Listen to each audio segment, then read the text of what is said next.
लोकसत्ताच्या आरोग्यभान भव या वेब संवादात तुमच्या सगळ्यांचं मनापासून स्वागत.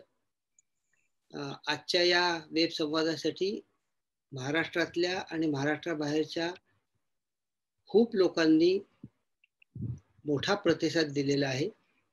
त्या सगळ्यांचं मी लोकसत्ताच्या वतीनं स्वागत करतो. आज आपण करोना काळातील मनाचं आरोग्य या विषयावर चर्चा करणार आहोत. डॉक्टर आनंद नाडकर्णी. डॉक्टर आनंद नाडकर्णी हे मनव्यवस्थापन मार्गदर्शक आहेत, मानसोपचार तज्ज्ञ आहेत, पण त्याहीपेक्षा मनाच्या व्यवस्थापनाच्या बाबतीतला त्यांचा अभ्यास खूपच दांडगा आहे. त्यांचं लेखन खूप वाचकप्रिय आहे आणि त्यांच्याशी संवाद करताना लोकसत्ताचे मुख्य संपादक गिरीश कुबेर हे पण आज आपल्या बरोबर आहेत. मी डॉक्टर आनंद नाडकर्णी यांचं या वेब संवादात मनापासून स्वागत करतो. नमस्कार. नमस्कार. सगळ्या जगामधल्या लोकसत्तेच्या जाणत्या जनांबरोबरती संवाद करायची संधी मिळते आणि असाधारण परिस्थितीमध्ये मिळते म्हणून खासच धन्यवाद डॉक्टर.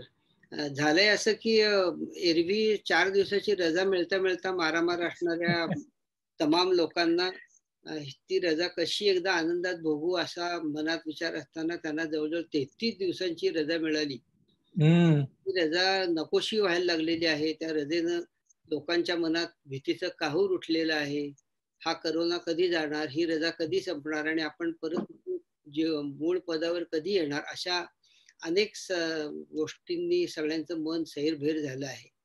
घोटाळा असा झाला की अचपळ मन माझे नावरे आवरिता, अशी ही आत्ताची तमाम जगातल्या लोकांची समस्या आहे आणि त्या मनाला आवरल्याशिवाय आपल्याला पुढचं भविष्य पाहता येत नाही, अशा एका भयानक परिस्थितीत आपण आहोत. आत्ता सगळ्यांचा प्रॉब्लेम असा आहे की सगळं घर आहे, दार आहे, टीव्ही आहे, मोबाईल आहे, जेवायला खायला आहे, पण तरीही काहीतरी उरतं आहे आणि जे उरतंय ती मनातली भीती आहे. तर या भीतीला दूर करण्यासाठी म्हणून काही आपल्याला विचार करायला पाहिजे. विधायक विचार असं म्हणून तो होत नाही, तर तो कसा करायचा हे पण समजून घेणं फार आवश्यक आहे. वाचकांचे प्रश्न आज हे तर जे सहभागी झालेले लोकसत्ताचे जगभरातले वाचक आहेत, त्यांनी 5 वाजल्याच्या आधीपासूनच प्रश्नांची सरबत्ती सुरू केलेली आहे. तर सुरुवातीला मी तुम्हाला असं विचारीन की या सगळ्या सध्याच्या परिस्थितीत लोक चिडचिडे झाले आहेत.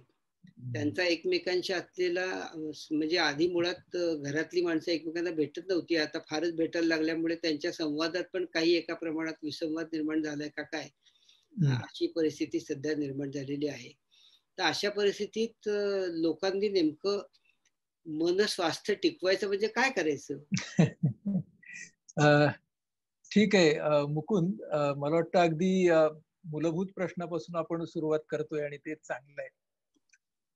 मुळामध्ये आपण ही जी परिस्थिती आहे ती पहिल्यांदा समजून घेऊया. मानसिक स्वास्थ्याच्या दृष्टिकोनातून आपल्याला ती समजून घ्यायची. पहिलं काय लक्षात घेऊ की आपल्या समोरचं हे जे आव्हान आहे, ही जी अडचण आहे, तिला एक जीवशास्त्रीय असा कंगोरा आहे. म्हणजे काय की मी शरीरानं आजारी पडू शकतो आणि त्यातून मी कदाचित मरू पण शकतो. त्यामुळे कोणती जी भीती असते तिला जेव्हा जीवशास्त्रीय कंगोरा असतो तेव्हा एक वेगळी मानसिकता किंवा वेगळी भावनिकता येते. आणि ती भावनिकता कोणती असते तर अशी परिस्थिती आपल्याला आपल्या आदिम भावनांच्याकडे घेऊन जाते. हे आपण लक्षात घेतलं पाहिजे की आपल्या भावनांचं इव्होल्युशन झालं, भावनांची उत्क्रांती झाली. आणि ज्या वेळेला म्हणजे आपण सगळेजण इतके खास आहोत म्हणजे मानव प्राणी की ज्या आमच्या समोर असलेल्या मनोसामाजिक सायकोसोशल अशी जी आव्हानं असतात त्यांना सुद्धा आम्ही बायोलॉजिकल बनवतो. म्हणजे आम्ही परीक्षेचा राक्षस बनवतो, आम्ही बॉसचा वाघोबा करतो. ऑलरेडी आम्हाला ही सवय आहे की जे मनोसामाजिक आव्हानं आहेत त्यांना सुद्धा बायोलॉजिकल म्हणजे जीवशास्त्रीय करायची. आणि आता इथं अशी समस्या आपल्या समोर आली आहे की तिला जीवशास्त्रीय अंग आहे. त्यामुळे आम्ही आदिम भावनांकडे जाणार आणि आपण 2 शब्द वापरूया, रिॲक्शन आणि रिस्पॉन्स. प्रतिक्रिया आणि प्रतिसाद. तर ज्या वेळेला आपलं मन ह्या लिम्बिक सिस्टीम मध्ये असलेल्या आदिम भावनांच्याकडे जातं तेव्हा we react, we don't respond. मग आता हे जे रिॲक्ट आहे ते रिॲक्टचे 3 मुख्य मार्ग आहेत की जे काही हजार वर्षांपासून, शेकडो हजार वर्षांपासून माणसाच्या जवळ आहेत. पहिला कुठला तर फाईट म्हणजे अग्रेसिव्ह मोड, दुसरा कुठला फ्लाइट म्हणजे एन्झायटी मोड, आणि तिसरा कुठला तर फ्रीज म्हणजे काय बसून राहा म्हणजे डिप्रेशनचा मोड. त्यामुळे फाईट, फ्लाइट, फ्रीज या 3 बेसिक रिॲक्शन्स आहेत ज्याच्यामध्ये तुमचं आणि माझं मन जातं.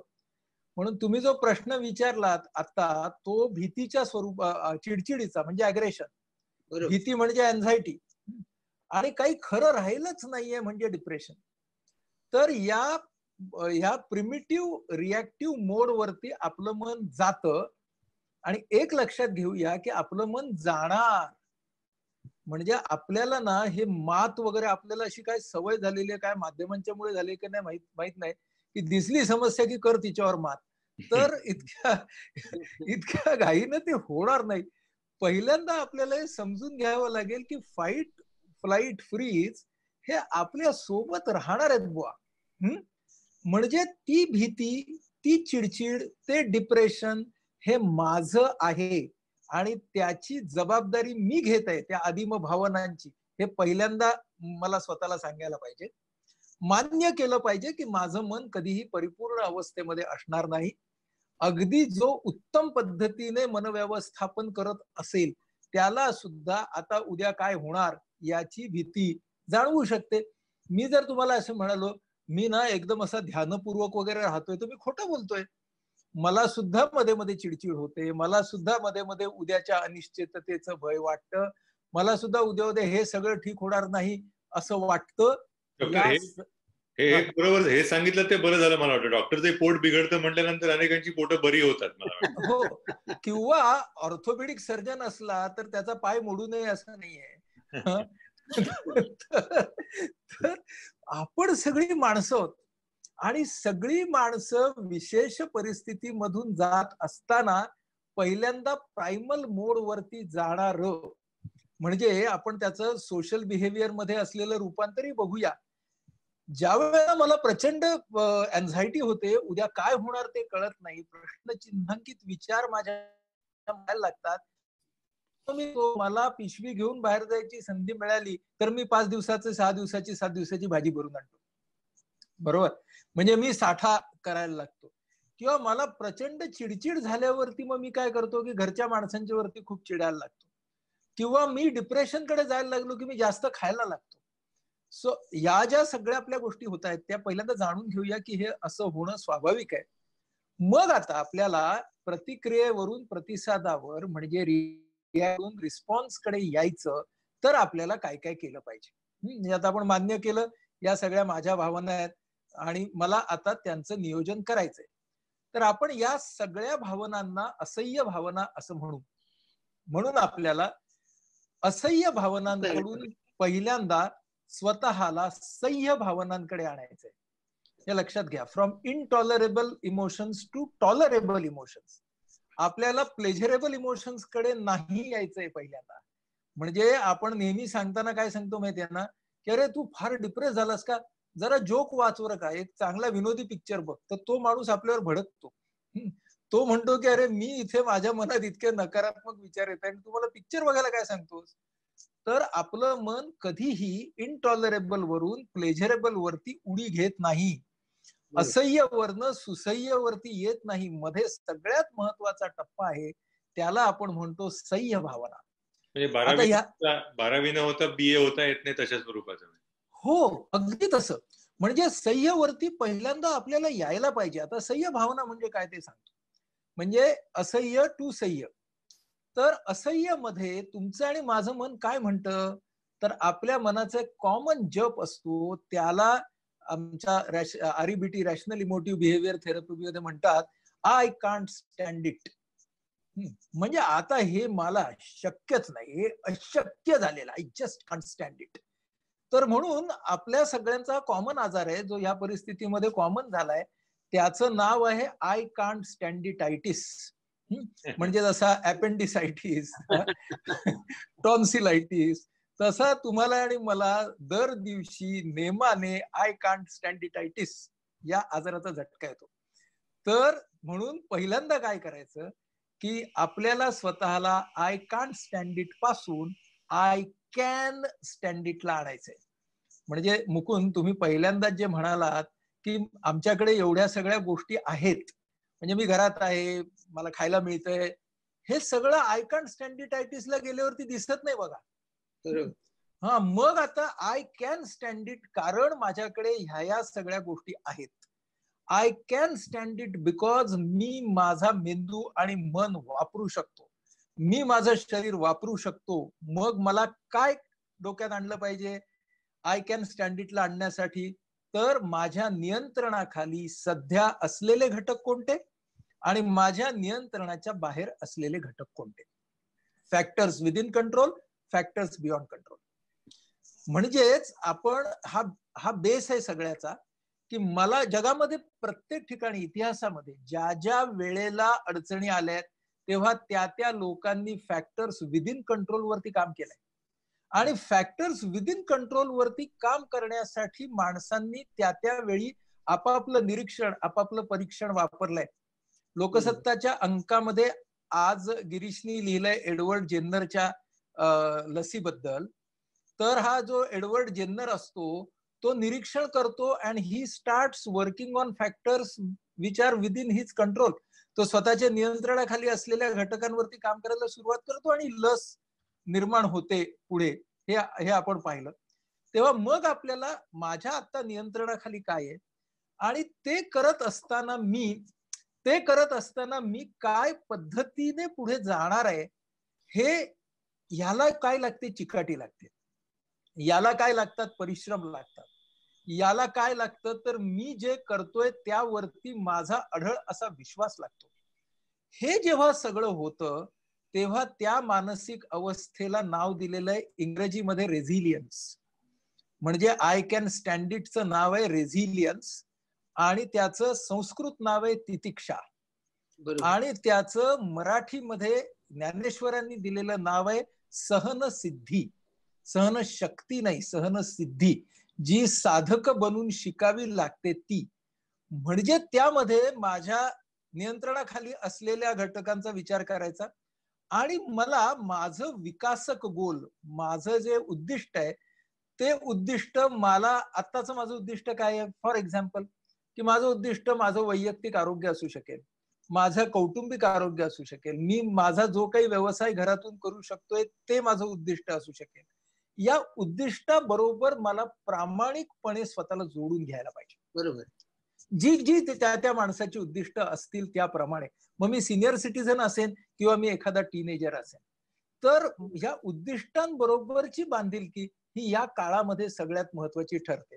हे अगदी डॉक्टर, हे अगदी खरं आहे. पण आता परिस्थिती अशी आहे की सोशल मीडिया, इलेक्ट्रॉनिक मीडिया या अनेक माध्यमातून सातत्यानं लोकांना क्रिकेटच्या मॅचच्या स्कोअरबोर्ड सारखा आपल्या तरुणाचा स्कोअरबोर्ड पाहायच्या भीतीमुळे त्यांना विश्वासार्ह माहितीच्या स्रोताची फार आवश्यकता आहे.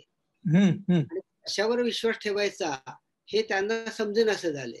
सगळंच खरं लागले आणि त्यामुळे अनिश्चितता, अपरिहार्यता, असुरक्षितता, अगतिकता, अपरिहार्यता अशा अनेक समस्यांनी तो ग्रासला जातो. एकच मिनिट मुकुंद, अनिश्चित आयुष्य कधी नव्हतं मला सांगा? कायमच होतं. आता फक्त त्या अनिश्चिततेला अचानक वळण मिळाल्यामुळे ती अनिश्चितता आपल्याला जास्त भासते आहे. नाही, पण जीवन एक त्याचा मुद्दा असा की आपण मुळात मानवानं अनिश्चिततेकडून निश्चिततेकडे प्रवास केलाच. म्हणजे त्यानं आयुध बनवली, प्राण्यांवर विजय मिळवला, मेंदूच्या आजारांवर विजय मिळवला आणि आता परत आपण अनिश्चिततेच्या गर्तेत सापडतो आहोत. ही त्याला जास्त ग्रासत असली पाहिजे, असं नाही का तुम्हाला वाटतं? आणि मला असं वाटतं की गर्ता वगैरे हे शब्द सुद्धा मला खूप जास्त रियालिटी ओरिएंटेड वाटत नाही. मला असं वाटतं की जितक्या पद्धतीने माणसाने निश्चितता निर्माण केली तेवढीच माणसाने अनिश्चितता वाढवली. आज आपण सगळे क्षेपणास्त्रांच्या मुखावरती नाही का बसलेलो, ही अनिश्चितता सुद्धा त्याच माणसानं नाही का वाढवली. त्यामुळे मला असं वाटतं अनिश्चिततेचा पूर्णपणे स्वीकार करण्यासाठी लागणारं धैर्य प्रत्येकाला दाखवायला लागणार आहे. ते जर आपण नाही दाखवलं तर आपण पूर्णपणे नामोहरम होऊन जाणार याच्यामध्ये. म्हणजे आपलं आयुष्य कधीच निश्चित नव्हतं, ते असणार नाही.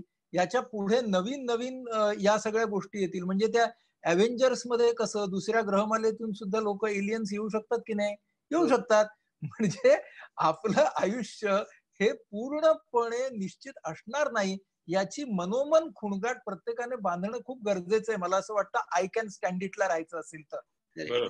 दुसरी गोष्ट, जग हे कधीही परफेक्ट असणार नाही.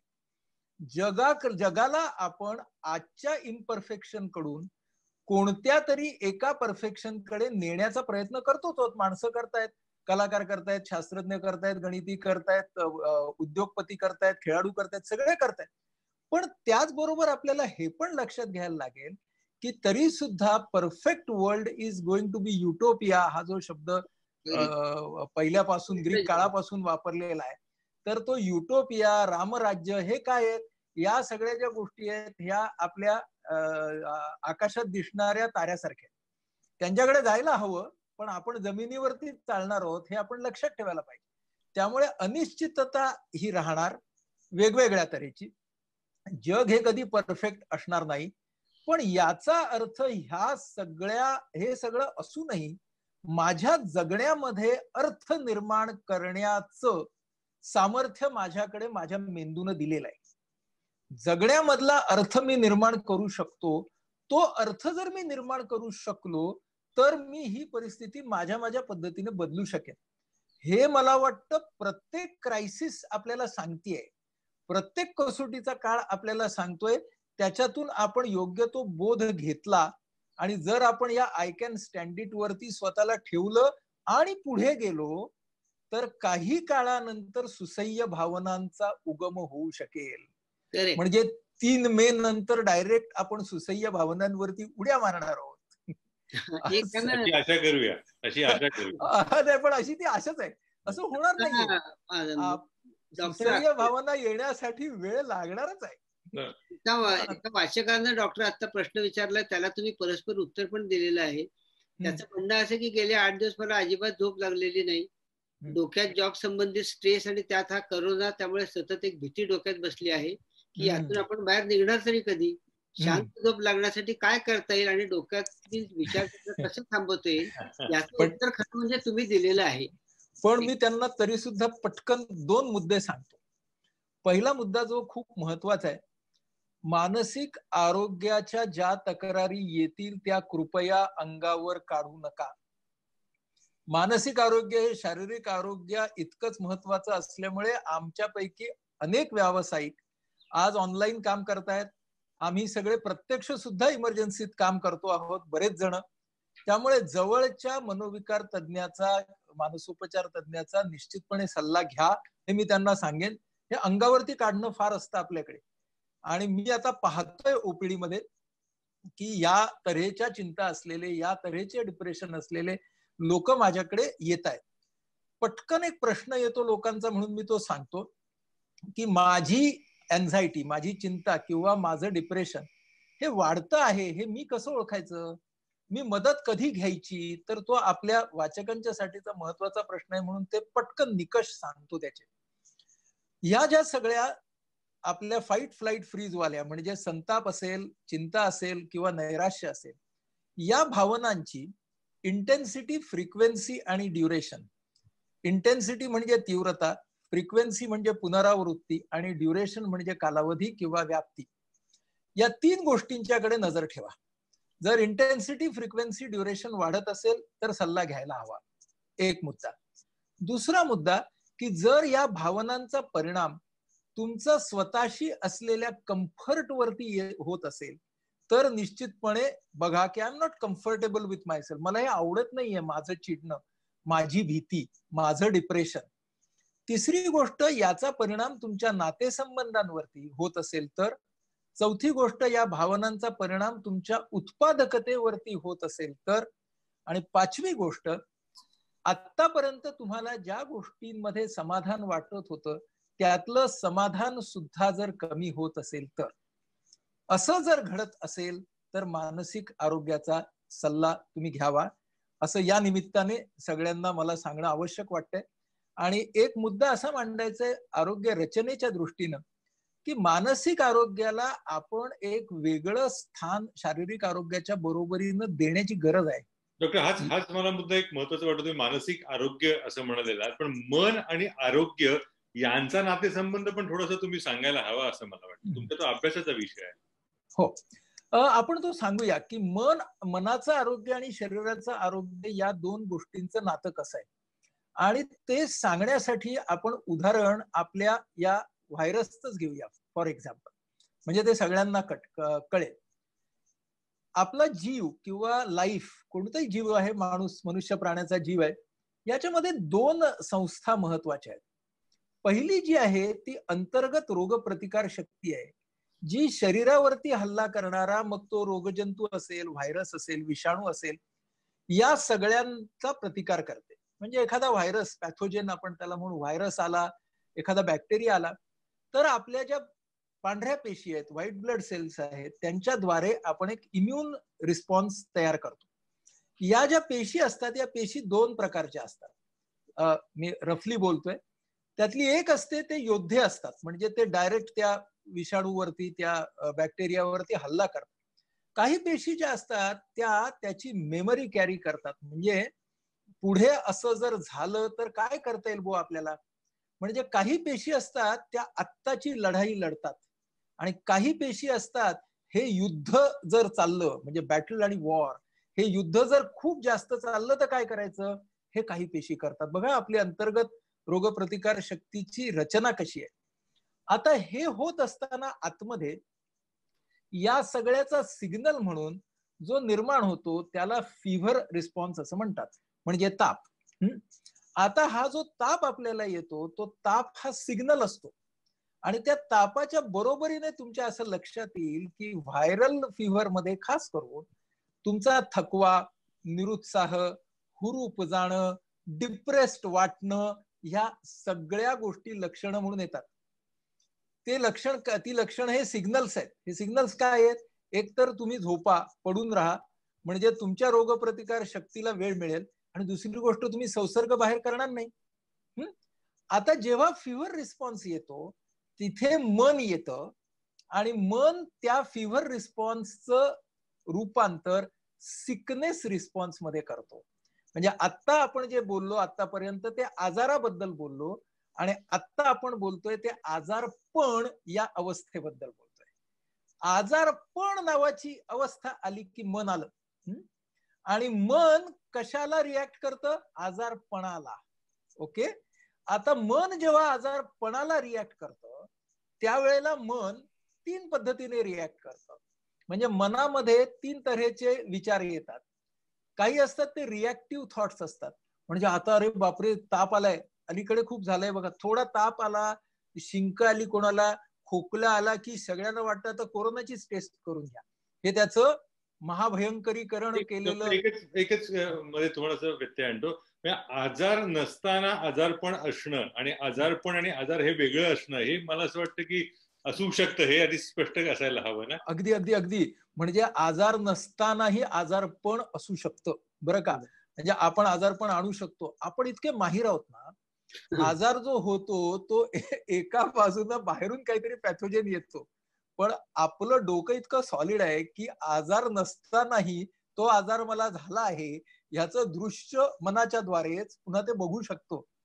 म्हणून आता आजारपण जेव्हा येतं त्यावेळेला हे काही पहिले असतात ते रिॲक्टिव्ह थॉट्स असतात. त्या रिॲक्टिव्ह थॉट्स मध्ये आता माझं कसं होणार, असं झालं तर मग कोरोना, म्हणजे लोक स्वतःला क्वारंटाईन आयसोलेशन मध्ये बघायला लागतात. म्हणजे ते रिॲक्टिव्ह थॉट्स.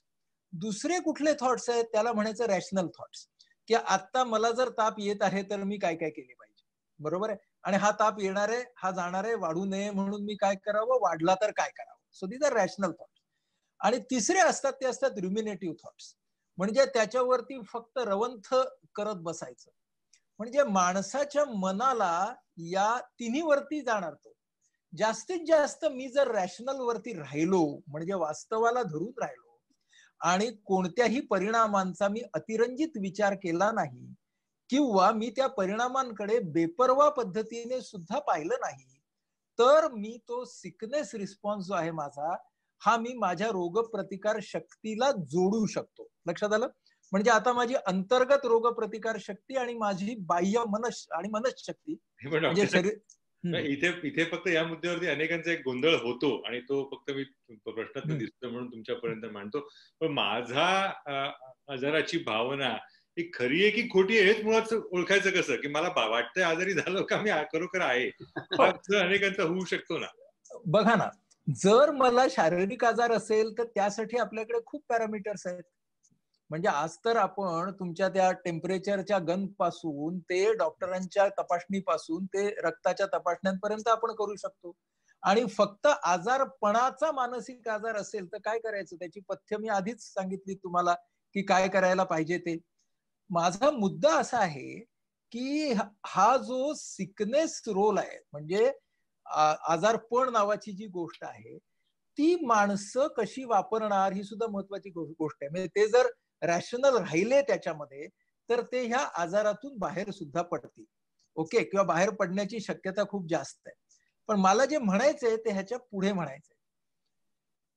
शास्त्रज्ञांनी गेल्या 2 दशकांमध्ये जे काही काम केलंय त्या कामामध्ये आणि त्यातल्या जास्तीत जास्त काम हे HIV चा व्हायरस, इन्फ्लुएन्झाचा व्हायरस, कॉमन कोल्डचा व्हायरस, अशा व्हायरसेस वरती झालंय म्हणून ते जास्त महत्वाचं आहे. त्यानंतर ह्याच्यावरती मी काही काळातच डिटेल तपशीलवार लिहीन, पण मी पटकन तुम्हाला गोष्ट सांगतो.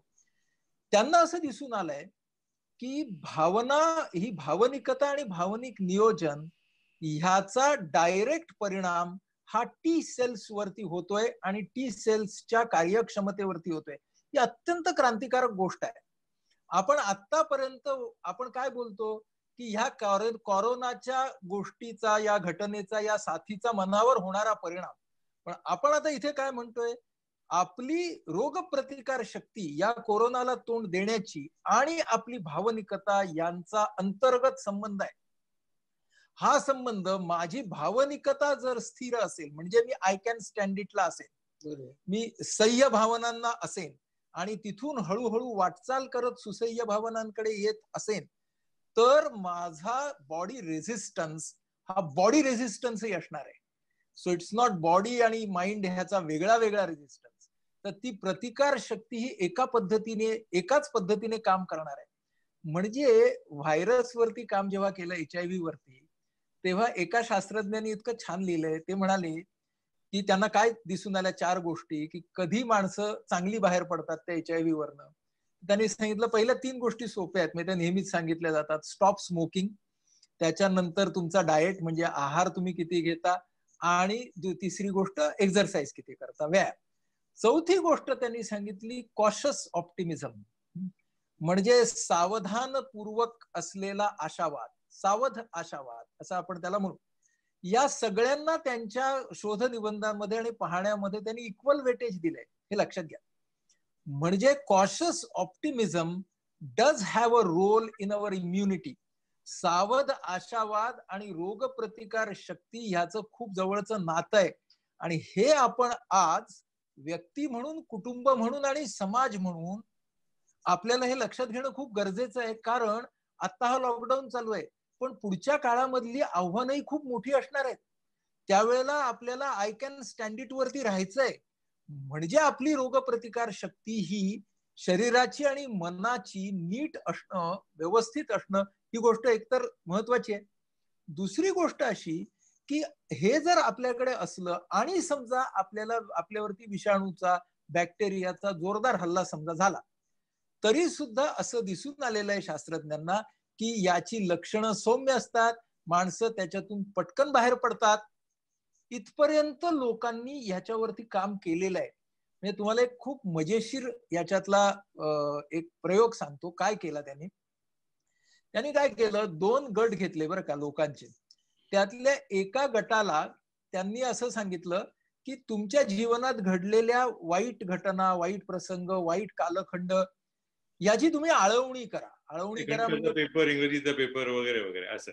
हा, असं असेल किंवा प्रेमभंग वगैरे असेल. हा, तर याची तुम्ही आळवणी करा. ही आळवणी कशी केली? शास्त्रज्ञ पण महान असतात बघा. तर त्यांनी एक तर ह्यांना बोलायला लावलं, लिहायला लावलं, व्हिज्युअलाइज करायला लावलं, आणि हे करत असताना ही मंडळी या सगळ्यांचे डायनॅमिक पेट स्कॅन काढले. म्हणजे बघा, डायनॅमिक पेट स्कॅन वरती तुम्हाला भावना रेखता येतात. आज विज्ञान ते करू शकतं की भावना आपण रेखू शकतो. आणि मग दुसरा, ह्या गटाला आपण आळवणी गट असं म्हणू. हा निगेटिव्ह जो गट आहे त्याला आळवणी गट म्हणून. दुसरा गट जो त्यांनी घेतला त्यांनी बेस्ट कालखंड तुमचा, बेस्ट घटना, म्हणजे हॉस्टेलमध्ये राहत होतात तेव्हा किती मजा केली वगैरे, या टाईपचे जे सगळे होते त्याची उजळणी करायला लावली. म्हणजे लिहा, चर्चा करा वगैरे वगैरे. आता उजळणी गट केला. आता ह्या दोघांना त्यांनी इन्फ्लुएन्झाचं व्हॅक्सिन दिलं आणि त्या व्हॅक्सिनचा अँटीबॉडी रिस्पॉन्स पाहिला. आणि उजळणी गटाचा अँटीबॉडी रिस्पॉन्स हा आळवणी गटापेक्षा अतिशय सशक्त निघाला. आता ही गोष्ट किती महत्वाची आहे बघा, की या सगळ्याच्या मुळे आपल्याला काय दिसतं की तुमची मनोवस्था ही अशी ऍबस्ट्रॅक्ट नाहीये. एकतर ती तुमच्या मेंदूमध्ये रेखता येते, बरोबर आहे, म्हणजे तिचा स्वतःचा केमिकल प्रेझेन्स आहे. आणि ज्या वेळेला हिचं नियोजन जातं त्यावेळेला ॲड्रिनालिन असेल, कॉर्टिसॉल असेल, ही सगळी न्यूरो ट्रान्समिटर्स त्यांचा त्रास हा थेट WBC पर्यंत पोहोचवतात, थेट पांढऱ्या पेशींच्या पर्यंत पोहोचवतात. म्हणजे शरीराची रोगप्रतिकार शक्ती आणि मनाची रोगप्रतिकार शक्ती या एकाच नाण्याच्या दोन बाजू आहेत. म्हणून एका शास्त्रज्ञांनी इम्युनॉलॉजी आणि इमोशन्स या दोघांना काय म्हटलंय माहितीये? Mirroring sisters. बरोबर, they are called mirroring sisters. आणि त्यांनी काय म्हटलंय? रोगजंतू WBC ना शिक्षणाचे धडे देतात आणि घटना माणसांना भावनिक धडे देण्यासाठी आहेत. बरोबर. दोन प्रश्न येतात त्याच्यामधनं इथे दिसतात. त्याच्यातलाही एक, आणि असं की म्हणजे याचा अर्थ की माणूस भौगोलिक दृष्ट्या, भौतिक दृष्ट्या प्रगत झालेला असला तरी त्याचा प्रतिसाद हा आदिम व्यवस्थेशीच निगडीत आहे पहिल्यांदा. बरोबर, एक मुद्दा. आणि दुसरा मुद्दा यातला असा की एक राजकारणी मित्र माझा म्हणायचा की साहस आणि वेडसाहस यातला फरक हा यश आणि अपयश याच्यामधला आहे. तुम्ही यशस्वी झालात तर काय साहसी आहे, पण तोच खड्ड्यात पडला तर काय वेड्यासारखे साहस करायला गेला, ते वेड साहस केलं. कॉन्फिडन्स आणि ओव्हर कॉन्फिडन्स, यातला जो फरक ओळखण्याचा भाग आहे ना, हा त्याचं एक मनामध्ये काही मीटर असतं का, मोजायचं कसं याविषयी? हो, असतं. ते मीटर काय असतं बघा, की वेड साहस आणि डोळस साहस ह्याच्यातला फरक काय की डोळस साहसाच्या मध्ये वास्तवाचं भान, उद्दिष्टाचं भान हे सुटलेलं नसतं. डोळस साहसामध्ये माझं रिस्क, माझी जी काही धोका मी घेतोय, हा धोका माझ्यावरती उलटला तर काय होईल ह्याचा सुद्धा हिशोब करून ठेवलेला असतो. कमी धोका, जास्त धोका, पूर्ण अपयश, संपूर्ण अपयश आलं तर मी काय करणार ह्याचं सुद्धा प्लॅनिंग ज्याच्यात असतं त्याला आपण डोळस साहस म्हणायचं. म्हणजे इथं तुमच्या राजकारणी मित्रानं काय केलं की त्याने जे काही परिणाम घडला त्याच्यावरती ठरवलं वेड का डोळस. वेड साहस किंवा डोळस साहस हे यश आणि अपयशावर ठरत नाही. कधी कधी डोळस साहस असूनही माणूस अपयशी ठरू शकतो आणि कधी कधी वेड साहस असूनही माणूस यशस्वी ठरू शकतो. फक्त वेड साहस हा पॅटर्न बनवू शकत नाही. म्हणून आपल्याला ते लक्षात घेतलं पाहिजे. हे विधान खूप महत्वाचं आहे. म्हणजे सध्याच्या प्रचलित परिस्थितीमध्ये हे विधान महत्वाचं आहे की ही गोष्ट हा पॅटर्न नाही बनू शकत. म्हणजे शिवाजी महाराजांनी सतत हे सावध साहसच घेतलं. म्हणजे काय की त्याच्या मागे नियोजन होतं, त्याच्या मागे त्यांनी शक्यता बघितल्या, त्यांनी फ्लेक्सिबिलिटी दाखवली, आपल्या नियंत्रणाखाली असलेल्या घटकांवर काम केलं. म्हणून शिवाजी महाराजांचं आपत्कालीन व्यवस्थापन चांगलं असं आपण म्हणतो. पण शिवाजी राजे सुद्धा काही बिनचूक असायचं कारण नाहीये, ते माणूसच होते. पण जरा कुठे घसरले तरी ते स्वतःला पटकन त्या आय कॅन स्टँड इटला आणायचे आणि पुन्हा महत्वाची गोष्ट जी आजच्या काळासाठी खूप महत्वाची आहे, जेव्हा तुम्ही सह्य भावनांवरती राहता त्यावेळी तुम्हाला परिस्थितीला अनुरूप असे पर्याय सतत शोधून काढावे लागणार. इनोव्हेशन अँड क्रिएटिव्हिटी ह्या आपल्याला वापरायला लागणार. आपले लोक वापरायला लागलेत ऑलरेडी. खूप साऱ्या व्यवसायांमधले लोक वापरायला लागलेत आणि नंतर आपल्याला इनोव्हेशनचा आणि क्रिएटिव्हिटीचा फार फायदा होऊ शकतो जर आपण या सगळ्या गोष्टींना सुद्धा जाणीवपूर्वक उठाव दिला, कुटुंब आणि समाज म्हणून. तर कारण शेवटी all crisis that brings the best and worst in people. आज आपण काय पाहतो की आपण या आदिम भावनांच्याकडे गेल्यावरती लोक कळपासारखी पण वागतायत, जे आपल्याला लक्षात येते. ती बेफिकिरी जी समाजात दिसते, एका बाजूला अतिसुरक्षितता आणि दुसऱ्या बाजूला तेवढीच बेफिकिरी, अशी दोन्ही चित्र आता आपल्याला दिसतात. दोन्ही दिसतात आणि ती दिसणार. हे बघा, कुठलाही समाज तुम्हाला नेहमी माणसाच्या वागण्याचा वर्णपटच दाखवणार. बरोबर. हा, आणि त्यामुळे आपल्याला माणसांची ही सगळी वागणी आहेत हे लक्षात घ्यावं लागेल. आणि ही वागणी लक्षात घेताना मी माणसांवरती किंवा माणसांच्या गटांवरती कमीत कमी पूर्वग्रह दूषित पद्धतीने कसं पाहीन, हे खरं म्हणजे ही विचारांची शिस्त माणसाला लावायला लागेल. कारण काय होतं, एखादं वर्तन दिसलं, एखादी घटना दिसली की आजकाल मी लागलीच त्याचा पूर्वग्रह तयार करतो आपल्या मनामध्ये, हे सगळे असेच, हे असंच होणार आहे. तर पूर्वग्रहापासून स्वतःला कसं दूर ठेवावं. आणि मगाशी तुम्ही माध्यमांमधून सांगितलं ना मुकुंद, की काय काय आमच्यापर्यंत पोहोचतंय. तर आपल्यापर्यंत खूप सारी माहिती पोहोचते, पण ती माहिती मी घ्यायची कशी, हे आपण क्षणभर स्वतःशी त्याचा विचार केला पाहिजे.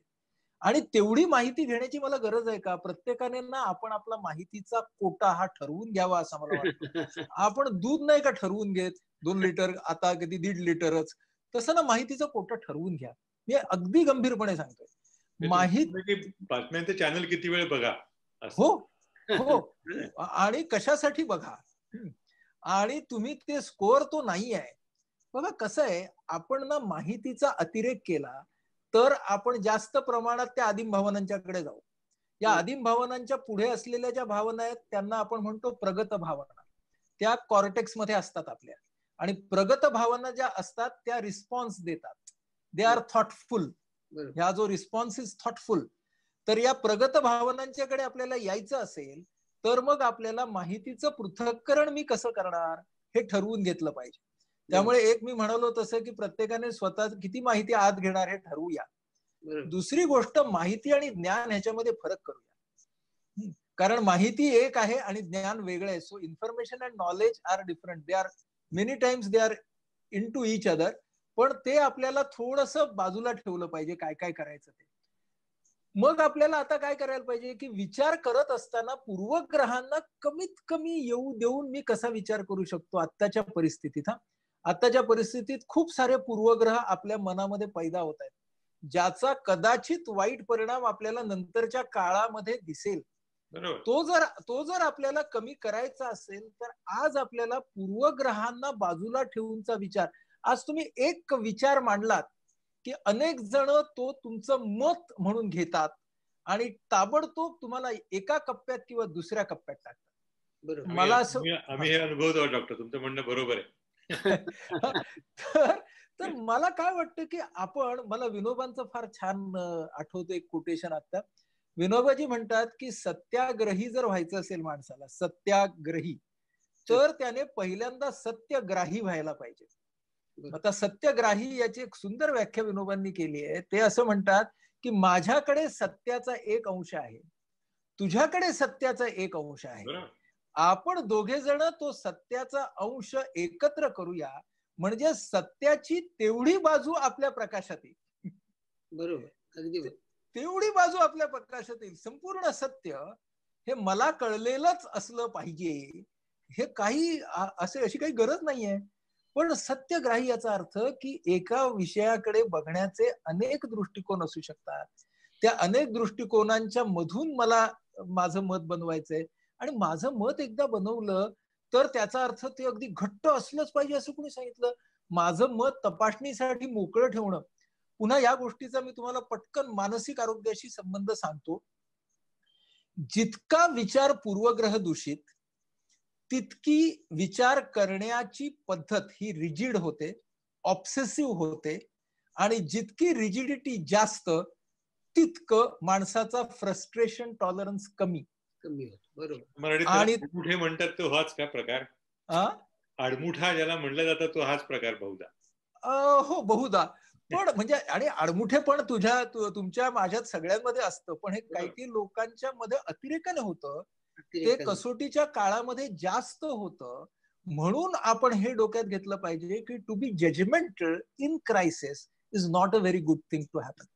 म्हणजे आपण आतापर्यंत असलेले पूर्वग्रह निदान सामायिक उद्दिष्ट असलेल्या ठिकाणी दूर जरी ठेवू शकलो तरी ती मानसिक स्वास्थ्याच्या आणि सामाजिक स्वास्थ्याच्या दोघांच्याही दृष्टीनं खूप चांगली गोष्ट होईल असं वाटतं मला.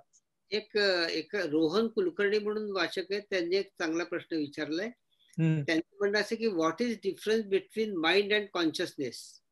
What is the reason of increase of psychological problems in last few decades? Is it materialistic way of life all over the world, going away from God and spirituality? बर, मला वाटतं ह्याचं अख्खच्या अख्खं उत्तर काही आपण आता इथे देऊ नाही शकणार, पण मी एक मजेशीर गोष्ट मटेरियलिझम वरती त्यांनी विचारलाय प्रश्न म्हणून एक शास्त्रीय पाहणी सांगतो मी तुम्हाला. हा जो सगळा रोगप्रतिकार शक्तीच्या संदर्भातला जो सगळा रिसर्च चालू आहे ना, त्याच्यामध्ये त्यांनी वेलबिईंग सुद्धा डिफाईन करायचा प्रयत्न केलाय की कशाला आरोग्य म्हणायचं, कशाला वेलबिईंग म्हणायचं, समाधानाची भावना कोणती. वेलनेस नाही वेलबिईंग. हा, वेलबिईंग किंवा वेलनेस म्हणा, तुम्ही त्याला काही म्हणा, पण ते म्हणजे काय. तर त्याच्यात त्यांनी सांगितलंय, त्या रोहनच्या प्रश्नाला आपल्याला हे जोडून घेता येईल म्हणून, एक आहे त्याला त्यांनी म्हटलंय हेडॉनिस्टिक प्लेजर. हेडॉनिस्टिक प्लेजर म्हणजे जे सगळे मटेरियल कम्फर्ट्स आपल्या आजूबाजूने आहेत त्यांचा उपभोग घेताना मला जे मिळतं त्याला म्हणतात हेडॉनिस्टिक प्लेजर. आणि दुसरं जे आहे त्याला त्यांनी म्हटलंय युडायनॉमिक प्लेजर. युडायनॉमिक्स हा शब्द अरिस्टॉटलने पहिल्यांदा वापरला. त्याचा अर्थ मला जीवनामध्ये जगण्याचं ध्येय, अर्थपूर्ण करण्याचं साधन असं ज्यावेळी मिळतं त्यातून मला मिळणारं समाधान हे जास्त सखोल आहे. म्हणजे एकाला आपण म्हणू विलासी समाधान आणि दुसऱ्याला आपण म्हणू अर्थपूर्ण समाधान. तर रोगप्रतिकार शक्तीसाठी या दोन्ही समाधानांची गरज आहे, पण त्यांचा बॅलन्स असला पाहिजे. तर या क्षेत्रातले एक शास्त्रज्ञ असं आपल्याला सांगतात की विलासी समाधान म्हणजे भोगवादी समाधान आणि अर्थपूर्ण समाधान हे हाईट अँड वेट सारखे आहेत. ते एकमेकांना साजेशी असतील तरच ते आरोग्यपूर्ण म्हणायचे. तर म्हणजे ह्याच्यात थोडं त्यांच्या प्रश्नाचं उत्तर आहे की आपण जर ह्याच्यामध्ये गेलो तर मटेरियलिझमचा अतिरेक झाला तर काय होईल, त्यातलं हेडॉनिक जे आहे भोगवादी समाधान आहे तेच वाढेल. पण एक लक्षात घ्या की भोगवादी समाधानाची सुद्धा एक गरज ही सुद्धा विज्ञानानं सांगितलेली आहे. कारण आपण सगळेच जण काही विरक्त विरागी वगैरे अशी जीवनाकडे पाहताना होणार नाहीये. त्यामुळे फक्त त्या भोगामध्ये विलासामध्ये न अडकणं, त्याचं गुलाम न होणं, या गोष्टी आपल्याला पाळल्या पाहिजेत. ही गोष्ट त्यातली महत्वाची गोष्ट आहे. पण हा बॅलन्स महत्वाचा आहे ते जे म्हणतायत त्यासाठी. आणि म्हणून आणि त्यांचं थोडं पटकन सांगतो, ते म्हणतायत मानसिक समस्यांचं प्रमाण वाढलंय का? काही प्रमाणामध्ये जीवनाची गती वाढली, खूप सारे बदल झाले, त्याच्या डिटेलमध्ये मी आता जात नाही. त्याच्यामुळं काही प्रमाणात ते वाढलंय. पण ऍट द सेम टाइम संपूर्ण जगभर मानसिक त्रास झाला तर मदत घेण्याची पद्धत सुद्धा वाढते. त्यामुळे सुद्धा आपल्याला असं वाटतं की जास्त प्रमाण हे वाढलंय म्हणून. तेव्हा ह्या दोन्ही बाजूने ते बघायला पाहिजे. पण असं, आणि त्यातल्या स्पिरिच्युअल कडे मी आता जात नाही कारण त्याला वेगवेगळे रंग येतील. पण मी एक गोष्ट सांगतो जी वैज्ञानिक गोष्ट आहे. ती गोष्ट अशी आहे की आपण बघितला, पहिला स्तर हा आदिम भावनांचा, दुसरा स्तर कॉर्टेक्स मधल्या प्रगत भावनांचा, एक तिसरा स्तर आहे भावनांचा ज्याला म्हटलंय उन्नत भावना. त्यांना म्हटलंय these are called neocortical emotions. Prefrontal cortex मध्ये असलेल्या या भावना गेल्या 6000 वर्षापासून डेव्हलप व्हायला लागल्या. They are latest in the evolution. या ज्या सगळ्या भावना आहेत, या भावनांना एका अर्थानं आध्यात्मिक भावना असं म्हणता येईल. म्हणजे या निओकॉर्टिकल भावना कोणत्या आहेत तर बघा, आदिम भावना जी आहे ना ती काय बघते, ती फक्त स्वहित बघते, कारण ती एक्झिस्टेन्शियल आहे. प्रगत भावना काय बघते, ती बघते स्वहिताबरोबर मी परहित कसं जोडणार. म्हणजे प्रगत भावना आपल्याला काय सांगते, स्वहित जपा पण परहित जाणा असं सांगते. हे कॉर्टेक्स सांगतं तुम्हाला. आणि हे निओ कॉर्टेक्स तुम्हाला काय सांगतं की स्वहित आणि परहित ह्या दोघांना तुम्ही एकसंध करू शकता. माझ्या मते स्वहित आणि परहित याच्यात फरकच नाही. अशी जगणारी जी माणसं असतात किंवा तुमच्या आमच्या सगळ्यांच्या मध्ये हे निओकॉर्टिकल आहे, ते आपण वापरायला पाहिजे जास्तीत जास्त. ते जर आपण वापरलं तर आपण ह्या क्रायसिस मधून बाहेर येण्यासाठी खूप महत्वाचा भाग आहे. कारण ह्याचा जो टच आहे तो काय आहे, एम्पॅथी, आस्था, कंपॅशन, दुसऱ्याला मदत करणं, त्यामध्ये निरपेक्ष पद्धतीने मदत करणं. त्याचबरोबर निओकॉर्टेक्स मध्ये आहे प्रोसेस इमोशन्स, म्हणजे जे काही मी करत आहे त्यामध्ये रममाण होऊन मी काम करणं, एकजीव होऊन मी काम करणं. ह्या ज्या सगळ्या गोष्टी आहेत त्या मानवतेला पोषक आहेत. आणि त्याच्यामध्ये त्याला आध्यात्मिक भावना असं आपल्याला एका बाजूने म्हणता येईल की ज्याच्यामध्ये स्वहित आणि परहित विरघळूनच जातं. अशा तऱ्हेची मांडणी आपल्याला करता येईल. पण आपण सध्या इथं थांबू. एक डॉक्टर, स्पर्धा परीक्षेच्या विद्यार्थ्यांचे खूप प्रश्न इथं आलेले दिसतात. बरं सांगा. ते मुळातच स्पर्धा परीक्षेचे जे सगळे जे विद्यार्थी आहेत ते मुळातच त्यांच्या मनात खूप अँझायटी कायमच असते. एका विद्यार्थ्याचा प्रश्न असा आहे की मी कोरोना सुरू होताच गावाकडे गेलो, मी शहरातून गावाकडे गेलो, शहरात शिकायला होतो आणि गावाकडे गेल्यानंतर आता माझ्या असं लक्षात येतं की माझी फारच चिडचिड व्हायला लागली. कारण नसतानाही आई वडिलांशी, भावा बहिणीशी उगाच भांडत बसतो. आणि माझ्या असंही लक्षात आलं की मी शहरात असताना असं काही होत नव्हतं. एकटा राहत होता तो शहरात असताना, आई वडील नव्हते ऐकून घ्यायला. आता मी काय करू.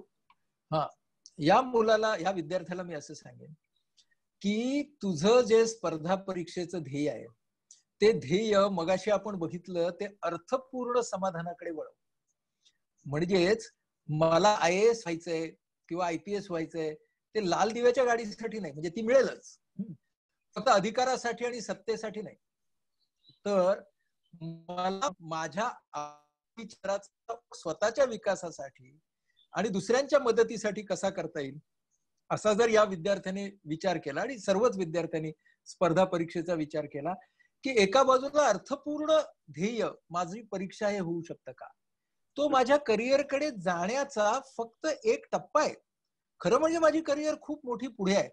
आणि जर एवढी सगळी डिस्ट्रॅक्शन्स त्याच्या आजूबाजूला असतील, तो म्हणतोय त्याप्रमाणे, तर ही त्याच्यासाठी कसोटीची वेळ आहे की खरंच जर त्याची त्याच्या उद्दिष्टावरती अढळ श्रद्धा असेल तर त्यानं या सगळ्यांच्या सोबत राहून काम करायला पाहिजे.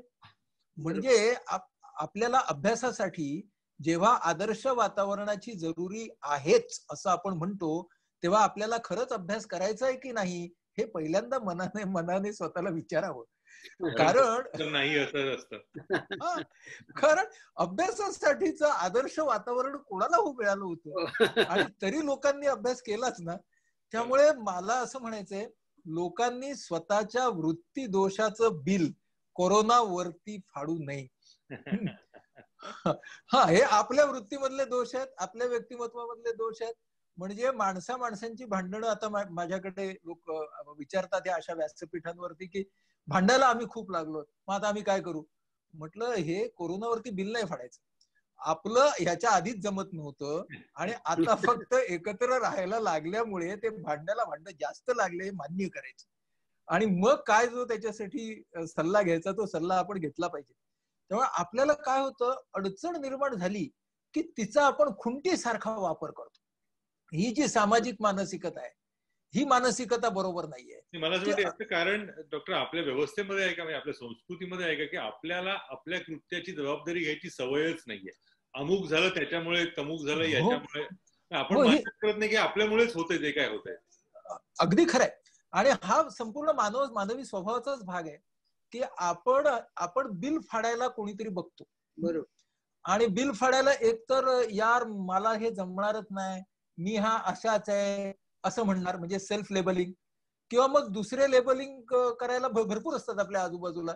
म्हणजे अनेक जण असे असतात की माझ्या आई बाबांनी मला त्यावेळी योग्य शाळेमध्ये घातलं नाही ना म्हणून माझी अधोगती झाली, असं वयाच्या 45व्या वर्षी म्हणतात. तर हे दुसऱ्यांवरती आपण बिल फाडतो. किंवा तिसरं आपण बिल फाडतो ते नशिबावर, की ग्रह तारे वगैरे सगळी जी मंडळी होती तेच माझ्या बाजूने नव्हती तर मी काय करणार. तर हे बिल फाडणं जी ही वैश्विक प्रवृत्ती आहे बरं का, फक्त एकाच गोष्टीची नाही, कमी जास्त प्रमाणात ती आपल्याला दिसते.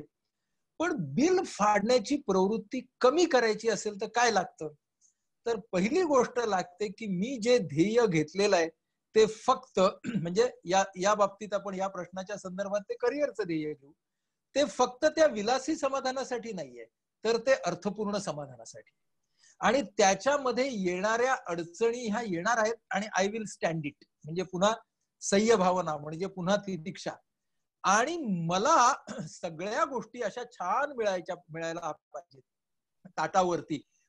अशी का बरं मी भूमिका घ्यावी, म्हणजे मी पहिल्यांदाच असं म्हणावं की मला जर कुठली गोष्ट ताटावरती मिळत गेली तर काहीतरी गडबड आहे बरं का. तपासून बघायला पाहिजे अडचण कशी नाही आली मला अजून. तर अडचण येणं या गोष्टीचा बागुलबुवा करता कामा नये, ही गोष्ट खूप महत्वाची आहे. अडचणीकडे वास्तववादी दृष्टिकोनाने जरूर पाहावं. अडचण जेव्हा येईल तेव्हा मदत जरूर मागावी. एका आपल्या स्वतःच्याने होत नसेल तर दुसऱ्यांचं सहकार्य घ्यावं, पण त्याचा बागुलबुवा न करणं हे चांगलं राहील. डॉक्टर, एक चांगला प्रश्न, म्हणजे 2-3 मुद्दे त्याच्यामध्ये असे आहेत की एक तर ती युटोपिया ही कन्सेप्ट ही कायमस्वरूपी आहे का, मानवासाठी ती तशीच असते का, हा एक मुद्दा. एका मुलीने विचारले, माझे बाबा कामावर जातात, ते तिथे जातात वरळी कोळीवाड्यात, त्याच्या बाजूला तो आजार खूप आहे त्यामुळे त्यांना खूप टेन्शन येतं, त्याच्यामुळे आम्हाला खूप टेन्शन येतं. आणि तिसऱ्या एका महिलेचा प्रश्न असा दिसतो की घरात स्पेशल मूल असताना कसं डील करायचं. हो, दोन्ही प्रश्न महत्वाचे आहेत. काय बघा, ज्या वेळेला आपल्या घरातलं कोणी माणूस कामासाठी जाते, म्हणजे इतके सगळे इमर्जन्सी मध्ये काम करणारे लोक आहेत आता, त्यांच्या घरच्यांना स्पेशल अँझायटी वाटणं हे अगदी समजण्यासारखं आहे. पण लक्षात घेऊया की याच कुटुंबांनी स्वतःची मानसिकता जास्त दृढ करण्याची जास्त जरूर आहे. म्हणजे कशी, की या मुलीनं या वडिलांना निदान ते जेव्हा जात असतील त्यावेळेला कामावरती हसून निरोप द्यायला पाहिजे. अगदी लपवावी मनातली भीती पण त्यांना हसून निरोप द्यावा, म्हणजे त्यांच्यापर्यंत आपली अँझायटी नाही पोहोचली पाहिजे, त्यांच्यापर्यंत कृतज्ञताच पोहोचली पाहिजे. त्या वडिलांना त्यांनी, म्हणजे ते वडील काळजी घेतच असतील, पण ते जे काळजी घेतायत ती, तुम्ही ही जी काळजी घेताय ती छान आहे हे सांगायला लागतं, फीडबॅक द्यायला लागतो आपल्या चांगल्या वागण्याचा, एकमेकांच्या काळजीचा सुद्धा फीडबॅक द्यायला लागतो कुटुंबांच्या मध्ये. म्हणजे हे पोलीस असतील, आरोग्य खात्यातले कर्मचारी असतील, प्रशासनामधले लोक असतील, या सगळ्यांच्या कुटुंबांची एक वेगळी जबाबदारी आहे असं मी मानतो, की त्यामध्ये त्यांनी सर्वांनी, मगाशी आपण म्हणालो ती रोगप्रतिकार शक्ती कुटुंबाची वाढवण्याचा प्रयत्न, त्या सह्यवरती राहण्याचा प्रयत्न केला पाहिजे. त्या माणसाकडे कुठल्या भावना पोचवायच्या आणि कुठल्या नाही पोचवायच्या याच्यामध्ये एक विवेक त्यांनी ठेवला पाहिजे. आणि मुख्य म्हणजे वास्तवाला धरूनची जी सगळी काळजी घ्यायची आहे ती काळजी त्यांनी घेतलीच पाहिजे. हा जो भाग आहे हा जर त्यांनी तिथं कव्हर केला तर, आणि तो कव्हर करायला लागणारच आहे आपल्याला, त्याला काय म्हणजे त्याला काही दुसरा पर्याय आहे असं मला दिसत नाहीये. पण इथं जर मंडळी खूप मोठी त्या आदिम भावनांकडे गेली ना, तर मध्यंतरी हे प्रकार घडले बघा, की ज्या वेळेला आरोग्य क्षेत्रात काम करणारा कुणीतरी आहे तर मग त्याला घरीच घेतलं नाही का, कारण पुन्हा आपण त्या रिॲक्शन कडे गेलो, रिस्पॉन्स कडे नाही. बरोबर आहे, म्हणजे त्या माणसानं 12 तास बाहेर समाजासाठी काम करायचं आणि घरी आल्यावरती त्याला योग्य त्या भावना त्याला मिळणार नाही. तर त्यामुळे आपल्याला तिथे बघायला पाहिजे की तिथे मला रिॲक्शन जरी आली तरी मला तिथे रिस्पॉन्स कडे न्यायला पाहिजे. इथं काय गंमत होते माहितीये का, असं काम करणाऱ्या माणसांना, म्हणजे समाजासाठी आज जे काम करतायत त्यांना सुद्धा कोरोना व्हायची शक्यता आहे, झाला पण आहे काही जणांना. पण याचा अर्थ असा आहे का की त्या सगळ्यांनी काम करणं बंद केलंय? नाही केलेलं. म्हणजे ते लोक तिथे तरीही सह्य भावनेवरती राहत आहेत. आपल्याच पेपरामध्ये तुम्ही जे बाहेर पडता आहेत त्यांचे तुम्ही मुलाखती देत आहात आणि तुम्ही त्याच्यामध्ये हेच सांगतात की ह्याच्यातून बाहेर पडता येतं. म्हणजे हा एक आपल्यासाठी दिलासा आहे. आणि जर आपण आपली रोगप्रतिकार शक्ती शारीरिक आणि मानसिक दृष्टीनं ठीक ठेवली तर जरी समजा कोणाला आजार झाला तरी सुद्धा तो कमी तीव्रतेचा होईल. हे तर आता वैज्ञानिक सत्य आपण पाहिलंच मगाशी.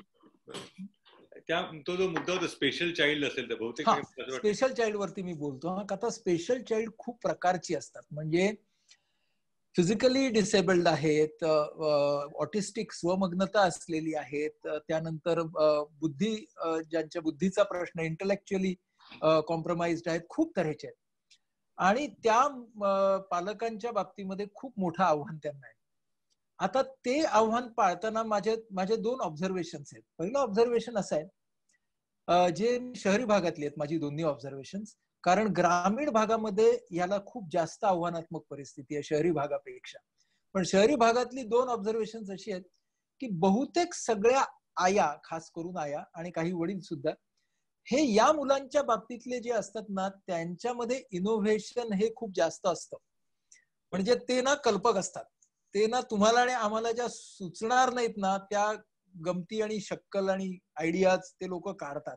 त्यामुळे ते ह्या लोकांच्या मध्ये बरं असतं. काय असतं माहितीये, जेव्हा स्पेशल चाइल्ड येतं ना तेव्हा कोपिंग स्किल्स सुद्धा वाढतात. आणि ज्यांची चांगली कोपिंग स्किल्स असतात त्यांच्याकडे स्पेशल चाइल्ड होतं, हे सुद्धा मी बघून ठेवलंय. सो त्यामुळे ह्यांचे कोपिंग स्किल्स चांगले असतात. दुसरी गोष्ट शहरांमध्ये चांगली झाली आहे आणि जर नसेल कोणी तर त्यांनी त्याचा भाग व्हावं. स्पेशल मुलांच्या पालकांच्या संघटना आहेत, व्हॉट्सअप ग्रुप आहेत, सपोर्ट ग्रुप्स आहेत. आपल्या IPH संस्थेमध्येच पुण्याला ठाण्याला दोन्ही ठिकाणी सपोर्ट ग्रुप आहे. सपोर्ट ग्रुप हा तयार करणं ही या काळामधली खूप महत्वाची गरज आहे. आणि तो सपोर्ट ग्रुप आता आपण व्हर्च्युअली तयार करू शकतो, आपण व्हॉट्सअपवर तयार करू शकतो. त्यामुळे जिथे सपोर्ट ग्रुप्स आहेत ना तिथे हे पालक एकमेकांना खूप चांगला दिलासा देत आहेत. म्हणून या निमित्तानं मला असं सांगावंसं वाटतं की खास करून छोट्या गावांमध्ये, खेड्यांमध्ये जिथे पुनर्वसनाच्या सोयी नाहीत किंवा मर्यादित आहेत, अशा ठिकाणी जर आपल्याला जायचं असेल तर आता या पालकांनी एकत्र येण्याची गरज आहे. सेरेब्रल पाल्सीचे पालक असतील, स्वमग्नतेचे पालक असतील, तर ह्या सगळ्या मंडळींनी, आणि आता व्हर्च्युअली तुम्हाला सपोर्ट ग्रुप करता येईल. काय असतं माहितीये, पालकांच्या कडचं इनोव्हेशन जेवढं असतं ना ते आमच्या तज्ञांकडे अजिबात नसतं. म्हणजे मी तर सलाम करतो या सगळ्या आयांना की त्या इतकं मस्त काहीतरी आयडिया काढतात आणि त्याला गुंतवतात त्या मुलाला. पण हे जर सगळं त्यांचं सामुदायिक शहाणपण एकत्र येऊ शकलं या निमित्ताने, एकमेकांना माहिती होऊ शकेल, तर सपोर्ट ग्रुप्स हा क्रायसिस मधला खूप महत्वाचा भाग आहे. आणि तो या निमित्ताने जर वाढला ना तर पुढे तो टिकेल आणि त्याचा फायदा आरोग्य चळवळीला होईल. एक फिजिओथेरपिस्ट दिसतात सुमेध वैद्य, त्यांचा प्रश्न असा आलाय की फिजिकल ऍक्टिव्हिटी आणि मेंटल आणि फिजिकल ऍक्टिव्हिटी आणि सायकोलॉजिकल ऍक्टिव्हिटी हे तुम्ही कसं जोडता आणि त्याचा काही संबंध असेल? सांगतो ना. फिजिकल ऍक्टिव्हिटी करताना आपल्या मनामध्ये विचार आणि भावना कुठल्या येतात हे फार महत्वाचं आहे. त्यावरती तुम्हाला फिजिकल ऍक्टिव्हिटीचा लाभ किती आणि कसा होणार हे अवलंबून आहे. म्हणजे आता अलीकडे लोक मॉर्निंग वॉकला निघत नाहीत कारण त्यांना उठाबशा काढाव्या लागतील म्हणून. पण मॉर्निंग वॉक सारखी समजा फिजिकल ऍक्टिव्हिटी आहे तर मी असं बघितलंय काही लोक ना असे क्लिनिकल वॉक घेतात. क्लिनिकल वॉक म्हणजे काय की डॉक्टरांनी सांगितलंय 2.7 किलोमीटर चालायचं आणि तो हातामध्ये आपल्या मनगटी भाग असतो तर तो आपल्याला सांगतो की 2.7 किलोमीटर झालेत, परत फिरायचं. आता ही जी मंडळी असतात ती क्लिनिकल वॉक करतात. म्हणजे ते काय करतात, त्यावेळेला त्यांचं मन त्यांच्या शरीराबरोबर नसतं, त्यांच्या विचार भावना ते करत असतात त्या कृती बरोबर नसतं. बरं, हा अनुभव तुम्हाला आणि मला नेहमीच आहे. आपण सगळेजण इयत्ता 1ली पासून 10वी 11वी पर्यंत जेव्हा शारीरिक शिक्षण करायचो ना, कवायत करायचो बघा, तर त्यावेळेला तो नाही का 3-2 प्रकार बदल असं व्हायचं.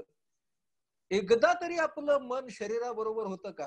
म्हणजे आपापल्या वयाप्रमाणे आपलं मन दुसरीकडेच भरकटत होतं आणि तिकडे शारीरिक शिक्षणाचे व्यायाम प्रकार चालायचे. तर असं जर झालं तर फायदा मर्यादित होतो, मग फायदा कधी जास्त होतो तर ज्या वेळेला मी व्यायाम करत असताना, फिजिकल ऍक्टिव्हिटी करत असताना त्याला अनुरूप असे विचार मनामध्ये आणतो. हे विचार कुठले? तर माझी शारीरिक ऍक्टिव्हिटी म्हणजे माझ्या शरीराशी बोलण्याची भाषा आहे. मी माझ्या शरीराशी बोलतोय, माझी शारीरिक जाण जागृत होते. हे करत असताना मला जो वेलनेसचा फिलिंग येतोय, मी काही जो व्यायाम प्रकार करत असेल त्या सगळ्यातून, हे मी त्या वेळेला एन्जॉय करतोय. हे मी करत असताना त्याच्याशी एकरूप होण्याचा प्रयत्न करतोय. फक्त 1, 2, 3, 4, 20चा सेट केला, 15चा सेट केला, 10चा सेट केला, असं आकड्यांवरती नंबर नाही देत आहे. हे जर मी केलं तर माझ्या अनुरूप भावना त्यामध्ये आल्या तर येणारं जे वर्तन असतं त्याला शास्त्रातला शब्द आहे द बिहेवियर बिकम्स एलिगंट, डौलदार, मराठीतला शब्द आहे डौलदार. त्यामुळे मग डौल जो येतो वर्तनाला, तो जेव्हा शरीर आणि विचार भावना एकताल होतात तेव्हा जो येतो तोच डौल असतो. म्हणून मग आपण या शारीरिक, त्यांना आपण असं ते फिजिओथेरपिस्ट आहे, त्यामुळे फिजिओथेरपिस्टना आणि आपण सगळ्यांनाच शारीरिक हालचालींच्या बरोबर भावना निर्माण करणं आपल्याला गरजेचं आहे. म्हणजे आपण त्या त्या वेळेला कुठल्या भावना आणायच्या ह्याच्यावरती आपल्याला कदाचित जाणीवपूर्वक काम करावं लागेल, बरं का. म्हणजे फक्त शारीरिक व्यायाम करूनही फायदा होईल, तो होणार नाही असं नाही, पण त्याची क्वालिटी आपल्याला वाढवता येईल जर आपण मनाचा अनुरूप वापर त्यावेळेला करून घेतला तर. बरोबर. एक डॉक्टर सातत्यानं खूप वाचक वेगवेगळ्या पद्धतीचे प्रश्न विचारतात, पण त्यात एक कॉमन थ्रेड असतं की वृद्धांच्या मनात याबद्दल अतिशय जास्त काळजी दिसून येते. अनेकांच्या घरात असं आहे की मी इन्व्हेस्टमेंट केली, त्याची आता बाजारात भाव कमी झाले, तिथपासून ते त्यांचे निगेटिव्ह विचार सातत्यानं वेगवेगळ्या पद्धतीनं घरात व्यक्त होतात, अशा अनेकांच्या तक्रारी आहेत. आता वृद्धांसाठी म्हणून वेगळी काही व्यवस्था असणं शक्य नाही. आपल्याला काय करावं लागेल बघा, वृद्ध असू दे, मध्यमवयीन असू दे, आदिम भावना आणि चिंता सर्वांना येणार, बरोबर आहे. काही वृद्ध असतील त्यांच्यामध्ये ते जास्त येईल, त्यांनी ज्या पद्धतीच्या जीवनातून ते गेले असतील, त्यांची स्वतःची मानसिक आणि भावनिक सिक्युरिटी कदाचित पैशांबरोबर सुद्धा जोडलेली असू शकते. तर आपण या सगळ्याच्याकडे कसं पाहायला पाहिजे, तर आपण या सगळ्याच्याकडे खूप आस्थापूर्वक पाहायला पाहिजे. म्हणजे ना कुठे जाणार नाहीत तुमचे पैसे, आणि आता तुमचे असे किती वर्ष राहिली आहेत वगैरे असं म्हणायची काय आपल्याला गरज नाही. तर ना या सगळ्या वृद्ध लोकांना सगळ्यात जास्त गरज कसली असते तर ऐकून घेण्याची असते, योग्य पद्धतीने ऐकून घेण्याची असते. हे घरातल्या सगळ्या केअर गिव्हर्सनी कृपया लक्षात ठेवा. सगळे केअर गिव्हर्स आहेत ना, ते काय करतात, ते डायरेक्ट यांना ज्ञान शिकवायला लागतात. मग हे लगेच म्हणतात आम्ही तुमच्यापेक्षा जास्त जग बघितलंय, आम्हाला तुमच्यापेक्षा जास्ती ज्ञान आहे, आणि ते झालं सुरू, झटापट चालू होती तिकडे. म्हणून जे कमी वयाचे केअर गिव्हर्स आहेत ना, त्यांनी पहिलं काय करावं तर अगदी नीट ऐकून घ्या या सगळ्या लोकांना. बरं, नीट ऐकणं म्हणजे काय माहितीये की माझी चर्या, त्यावरचे भाव हे सगळे त्याप्रमाणे बदलले पाहिजेत. ते बदलत असताना मी त्याला आमच्या शास्त्रात म्हणतात पॅराफ्रेझिंग. पण म्हणजे काय की समजा ते गृहस्थ आहेत ना, माझे वडील आहेत समजा, आणि ते वडील मला सांगतात अरे आता काय होणार आहे ह्याच्यानंतर माहित नाही, इकडे केलेली इन्व्हेस्टमेंट तिकडे केलेली इन्व्हेस्टमेंट सगळ्याची वाट लागणार आहे, असं समजा ते बोलताय. तर मी चांगलं ऐकणं म्हणजे काय, तर मी ऐकत असताना बाबांना असं सांगायला पाहिजे, बाबा सकाळपासून ना तुमच्या मनात आर्थिक विवंचना आली तर काय होईल याचे विचार खूप जास्त प्रमाणात येताना दिसतायत, हो एवढंच म्हणा. असं म्हटल्यावरती ते बाबा म्हणतात हो रे, तुला कळलं माझ्या डोक्यात काय येते. आणि तिकडे त्या बापाचं टेन्शन अर्ध कमी होतं की समोरच्या मुलाला माझी समस्या कळली आहे. तिथे त्यांना व्याजदर सांगायची ही वेळ नाही की कुठे एवढे तर व्याजदर आहे, हे तर हे होणार नाही, हे तर आपण लांब टक्क्याची. माझा एक मित्र डॉक्टर, माझा एक मित्र त्याच्या बायकोला त्यांनी असं काय म्हणतात त्याला स्टँडिंग इन्स्ट्रक्शन सारखा सल्ला देऊन ठेवला होता, अर्ध बोल. नाही, अर्ध बोलल्याने सिनियर सिटीजन मध्ये जास्त प्रॉब्लेम येतात. पुढचं बोलायची काही गरज नाही, सांगितलं.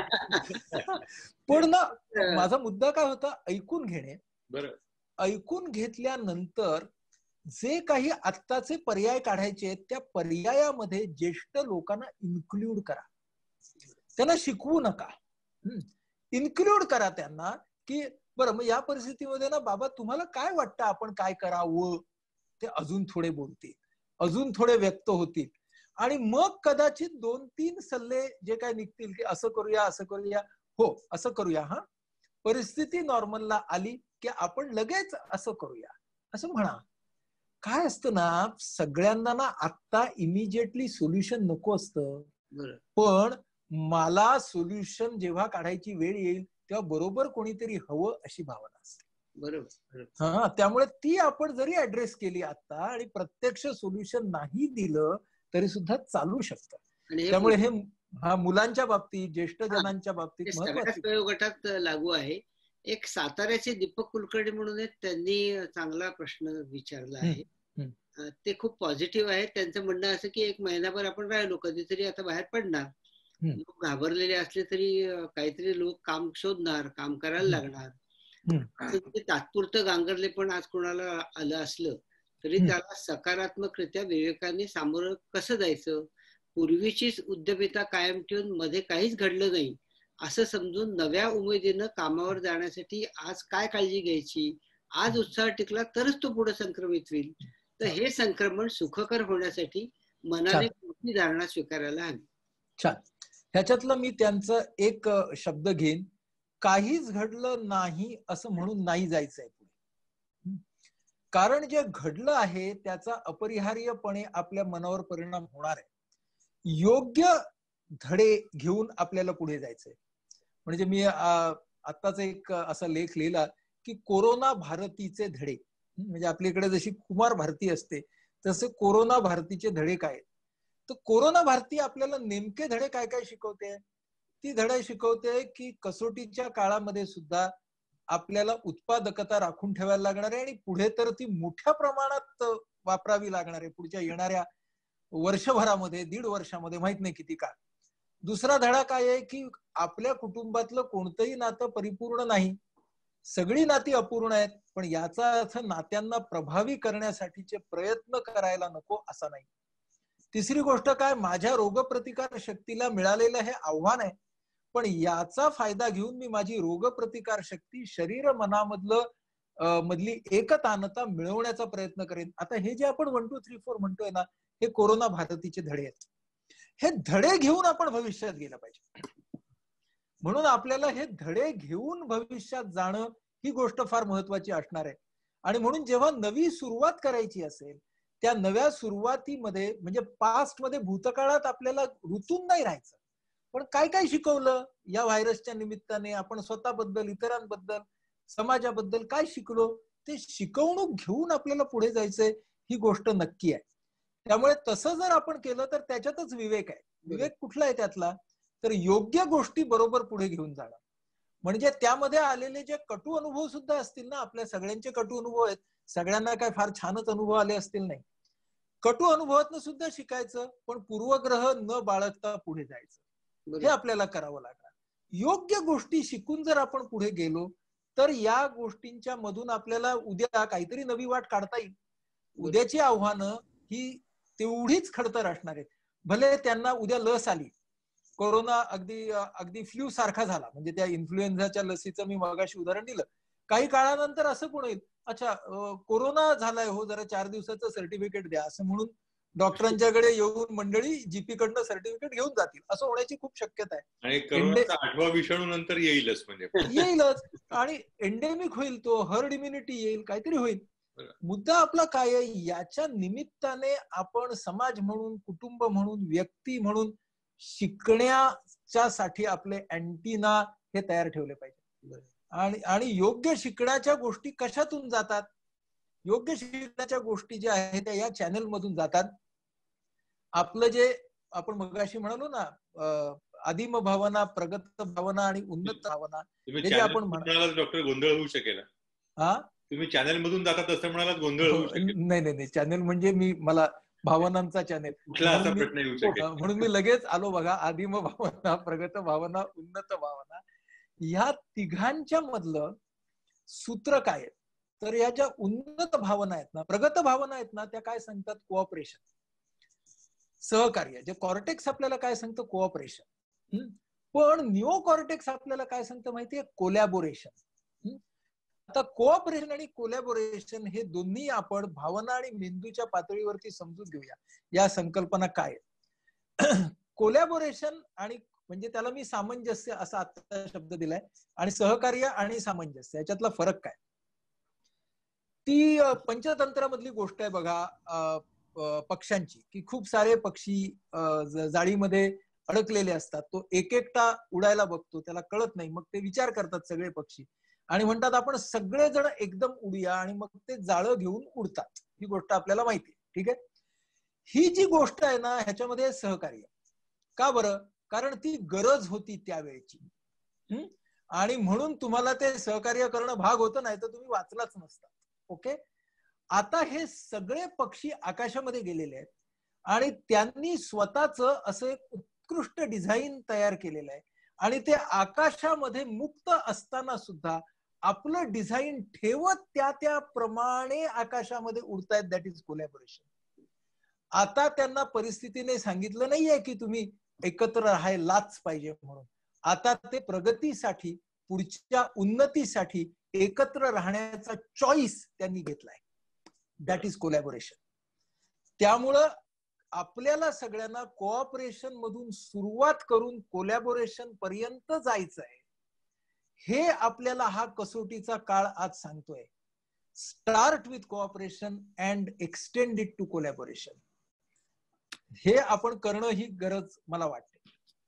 एक चांगला प्रश्न मुंबईतून आलेला आहे. त्यांचं म्हणणं असं की या सगळ्याचा परिणाम कौटुंबिक हिंसाचाराशी संदर्भात खूप वाढायला लागलेला आहे. लॉकडाऊनमुळे कपल्स एकत्र अडकलेली आहेत आणि त्यामुळे त्यांच्यात भांडणं व्हायला लागली आहेत. कौटुंबिक हिंसाचाराचं प्रमाण पण वाढायला लागलेलं आहे. तर या सगळ्याला काही मानसोपचाराच्या पातळीवर उत्तर असू शकतं का? हो, नक्की असू शकतं. कोरोनावर बिल फाडू नका हा एक भाग झाला. पहिली गोष्ट, कोरोनावरती बिल फाडू नका. कोऑपरेशन आणि कोलॅबोरेशन हे कपल मध्ये कसं निर्माण करायचं? नाही, त्यासाठी कपलला पहिल्यांदा ना नॉन कोऑपरेशन आहे हे मान्य करावं लागेल. बरोबर. म्हणजे मला काय वाटतं नेहमी, म्हणजे हे हिंसाचाराचे प्रकार वाढलेले आहेत, रिपोर्ट होत आहेत, ही अत्यंत गंभीर गोष्ट आहे आणि तिची नोंद आपण एक समाज म्हणून सुद्धा घ्यायला पाहिजे, व्यक्ती म्हणून पण घ्यायला पाहिजे, मी मेंटल हेल्थ कन्सल्टंट म्हणूनही घ्यायला पाहिजे. पण हे लॉकडाऊन मधून निर्माण झालेल्या समस्या नाही. बरोबर. या समस्या आधीच होत्या, लॉकडाऊन मुळे मात्र त्या चिघळल्या. त्यामुळे चिघळणं हा ट्रिगर आहे, ते समस्येचं मूळ नाहीये. पण मी असं म्हणेन की या निमित्तानं या सगळ्यांना जर जाणीव झाली आहे ना त्या नॉन कोऑपरेशनची किंवा त्याच्यापेक्षाही तीव्र कॉन्फ्लिक्टची, संघर्षाची, तर मग त्या संघर्षाच्या वरती एकतर तुम्ही शास्त्रशुद्ध मदत घेऊ शकता. एक मुद्दा. शास्त्रशुद्ध मदतीच्याही मर्यादा आहेत हे मला माहिती आहे. पण शास्त्रशुद्ध मदत घेतल्यानंतर त्यानंतर तुमच्याकडे सामाजिक, कायदेशीर हे सगळे पर्याय हिंसाचार न वापरता सुद्धा आहेतच की, हो की नाही? पण पहिल्यांदा तुम्ही शास्त्रीय मदत घेऊन का सुरुवात करा? कारण असं नको व्हायला की आम्हाला तोडायचंच आहे. जोडण्याच्या शक्यता पहिल्यांदा आपण सगळ्या पडताळून पाहूया, आणि मग ते जर नाही जमलं तर त्याचेही कायदेशीर आणि सामाजिक मार्ग आहेतच. तेव्हा या निमित्तानं ना आपल्या कुटुंब संस्थेमधले चिंग्स इन द आर्मर, म्हणजे आपली बराच काळ आपण असे कुटुंब व्यवस्था ग्रेट म्हणतो, ती तशी काही फार ग्रेट नाही राहिलेली, पण त्याच्यामधल्या गोष्टी ज्या आपल्याला कळतायत तो पण आपलाच भाग आहे ना. तो तुमच्या आणि माझ्या जगण्याचा भाग आहे, तो त्या वेदनेचा भाग आहे. तर त्यांना आपण जास्तीत जास्त मदत देण्याचा प्रयत्न करूयाच. पण या निमित्तानं एक गोष्ट होते, आदिम भावनांकडे माणूस जसा जास्त जातो ना तशा त्यातले हिंसक प्रवृत्ती आपण बघितलंच ना मगाशी, फाईट फ्लाईट फ्रीज मध्ये होतो, फाईट खूप वर येतो आणि मग समोरच्या माणसावरचं लेबलिंग खूप जास्त होतं. म्हणून मी असं म्हणेन की या संदर्भामध्ये जे कोणी याच्यामध्ये अडकलेले आहेत ना त्यांनी आत्ता तात्पुरत्या उपायासाठी मदत घ्यावी आणि परिस्थिती निवळल्यावरती निश्चितपणे शास्त्रशुद्ध मदत घेण्याचा प्रयत्न करावा. एक संतोष कावतकर यांचा प्रश्न आहे. त्यांचा प्रश्न असा आहे की माझं असं एक निरीक्षण आहे की फेस टू फेस मीटिंग ज्या होतात ऑफिसमध्ये, त्यामुळे टी ब्रेक्स असतात, मित्रांबरोबर सहकाऱ्यांबरोबर चहा कॉफी होते, त्यामुळे ते इमोशनली एकमेकाचं बॉन्डिंग पण तयार होतं. बरोबर. या सगळ्या व्हर्च्युअल प्लॅटफॉर्मवरच्या मीटिंग मध्ये काहीच होत नाही. त्यामुळे हे मोटिवेटेड आणि एलिव्हेटेड आणि पॉझिटिव्ह कसं राहायचं आता या व्हर्च्युअल जगात सुद्धा? छान, अतिशय चांगला प्रश्न आहे. मी वेगवेगळ्या मॅनेजर्स आणि एक्झिक्युटिव्ह बरोबर पण ह्या 10-15 दिवसात जवळजवळ रोज बोलतोय वेगवेगळ्या प्लॅटफॉर्म्सवर. तर माझ्या काय लक्षात आलेली गोष्ट आहे बघा, कोरोनोत्तर काळात, म्हणजे कोरोनोत्तर म्हणजे आत्ताचा हा टप्पा पार झाल्यानंतरच्या काळामध्ये जेव्हा ऑफिसेस सुरू होतील तेव्हा सगळ्या मॅनेजमेंटच्या समोर हा प्रश्न आहे आणि त्याचं त्यांना उत्तर शोधावं लागेल की व्हर्च्युअल कुठे वापरायचं, म्हणजे प्रतिरूप संवाद कुठे वापरायचा आणि प्रत्यक्ष संवाद कुठे वापरायचा. काही गोष्टींच्यासाठी प्रतिरूप संवाद हा अतिशय चांगला राहील, पण काही गोष्टींच्यासाठी प्रत्यक्ष संवादाला पर्याय राहणार नाही. पण ह्याचं बॅलन्सिंग आपल्याला करायलाच लागेल ना पुढच्या बाबतीत. आता ज्या वेळेला आपल्याला हे ऑब्झर्वेशन, ह्यांचे अतिशय व्हॅलिड ऑब्झर्वेशन आहे, याच्यातून विचार काय सुरू झाला पाहिजे की पुढे ना मी या दोघांचं माझा बॅलन्स कसा करेन. मला नेमका हाच प्रश्न 4-5 दिवसापूर्वी शिक्षकांच्या एका प्लॅटफॉर्मवरती एका शिक्षकाने विचारला. तो म्हणाला की मी आता संपूर्ण व्हर्च्युअल क्लासरूम प्रतिरूप वर्गामध्ये मी बोलतोय, प्रत्यक्ष वर्गात उभा राहीन तेव्हा काय. तेव्हा मी त्यांना असं म्हणालो की प्रतिरूप वर्गामधून तुम्ही माहिती आणि ज्ञान द्या आणि प्रत्यक्ष जेव्हा मुलाला भेटाल तेव्हा बॉन्डिंग आणि नात्यासाठी प्रत्यक्ष संवाद वापरा. नात्यासाठी प्रत्यक्ष, माहितीसाठी अप्रत्यक्ष, अशा प्रकारे आपल्याला ना त्याचा बॅलन्स करायला लागला. म्हणजे गरज आता अशी दिसते की मला कोणतरी समोर एक माणूस पाहिजे ज्याच्याशी मला बोलायचंय आणि तो दिसत सापडत नाही, व्हर्च्युअली बोलून माझं समाधान होत नाही, असा तो सगळा. हो, असू दे ना, पण ह्याच्यातून पुढे काय माहितीये, तात्पुरता डिस्कम्फर्ट मला घेऊन चालला पाहिजे. बरोबर. See there can't be a comfortable life always. फक्त त्या डिस्कम्फर्ट मधून मला भविष्याची दिशा मिळाली पाहिजे की या डिस्कम्फर्ट मधून मी पुढे काय करणार आहे. आताचा डिस्कम्फर्ट मला मानून चालायला पाहिजे. म्हणजे मला जर ती गरज अशी वाटते आहे तर माझं सोशलायझेशन कसं असलं पाहिजे या बाबतीतले भविष्यातले माझे जे काही माझा व्यवहार असेल त्याला मार्गदर्शक तत्व म्हणून आत्ताचा माझा भाग वापरता येईल. ओके. दुसरी गोष्ट, मला जर इतकं वाटत असेल की त्याला भेटलंच पाहिजे तर मग आता माझ्याकडे असणारे कोण आहेत, अर्थात माझ्या कुटुंबातले लोक आहेत जे बाकायदा माझ्या बाजूला आहेतच. मग त्यांच्याकडून मला आत्ता जो काही सपोर्ट मिळेल तो आत्तापुरता घेतला पाहिजे. माझे मुद्दे दोन आहेत. पहिली गोष्ट, without discomfort there can't be crisis. मग तुम्ही आणि मी असे बसलोच नसतो. तेव्हा डिस्कम्फर्ट मला होणार आहे, किंबहुना मी स्वतःला असं विचारलं पाहिजे, तुला डिस्कम्फर्ट न होण्यासाठी तू कोण असा स्पेशल आहेस. जगातल्या सगळ्यांना डिस्कम्फर्ट आहे, you have to stand it. पुन्हा सह्य भावना.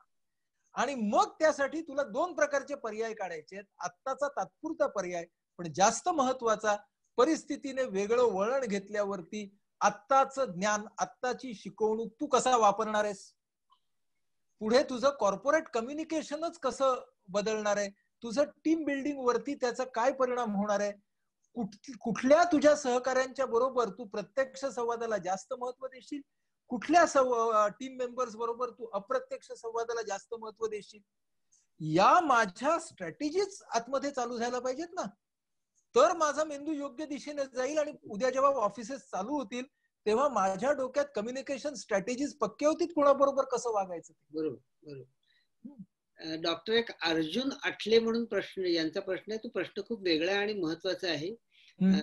करोनाची लागण होणाऱ्यांची संख्या दिवसेंदिवस वाढते आहे आणि त्यांनी असं म्हटलं की ज्यांना ही लागण झाली आहे त्यांना तुम्ही काय मानसिक सल्ला द्याल.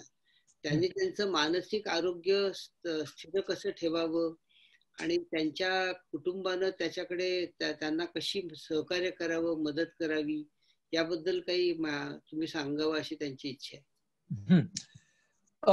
ह्यांना मी असं म्हणेन, थोडीशी मी ह्याची मांडणी खरं म्हणजे माझ्या रोगप्रतिकार शक्ती आणि आरोग्य याच्या बाबतीमध्ये मी केलीच आहे.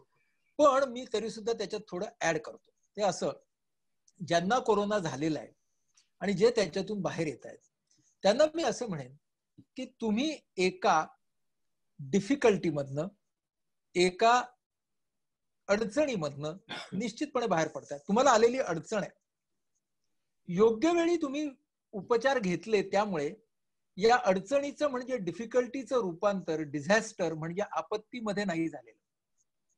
म्हणून मनामध्ये हे ठरवा की अडचण असतानाच आपण उपाय घेतल्यामुळे ती आपत्ती झालेली नाही. आणि अडचणीला प्रलयापत्ती मानू नका. Don't convert it into a calamity. म्हणजे अडचण, आपत्ती आणि प्रलयापत्ती या 3 भावनिक पातळ्या आहेत बघा. तर त्यामध्ये अडचण आहे ती वास्तववादी आहे, त्यानंतर डिझास्टर म्हणजे हे पुढे काय होऊ शकतं ते आहे, आणि कलॅमिटी म्हणजे त्याचं टोक आहे. तर ज्यांना झालंय त्यांनी सुद्धा डिफिकल्टी या लेव्हलवरती राहणं आणि योग्य ती मदत घेणं ही फार महत्वाची गोष्ट आहे. अधिक त्यांच्या रोगप्रतिकार शक्तीच्या साठी जे आपण मगाशी सांगितलं ते ग्राह्य आहेच, पण मी त्याला आता तिसरा एक मुद्दा जोडतो. कोरोना मधून बाहेर पडणारा प्रत्येक रुग्ण हा एका प्रकारे आता उरलेल्या समाजासाठी रोल मॉडेल सुद्धा आहे. आणि कोरोना मधून बाहेर पडल्यानंतरच्या काळामध्ये त्या व्यक्तीनं रोग प्रतिकार शक्तीचं रोल मॉडेल होण्यावरती भर दिला पाहिजे.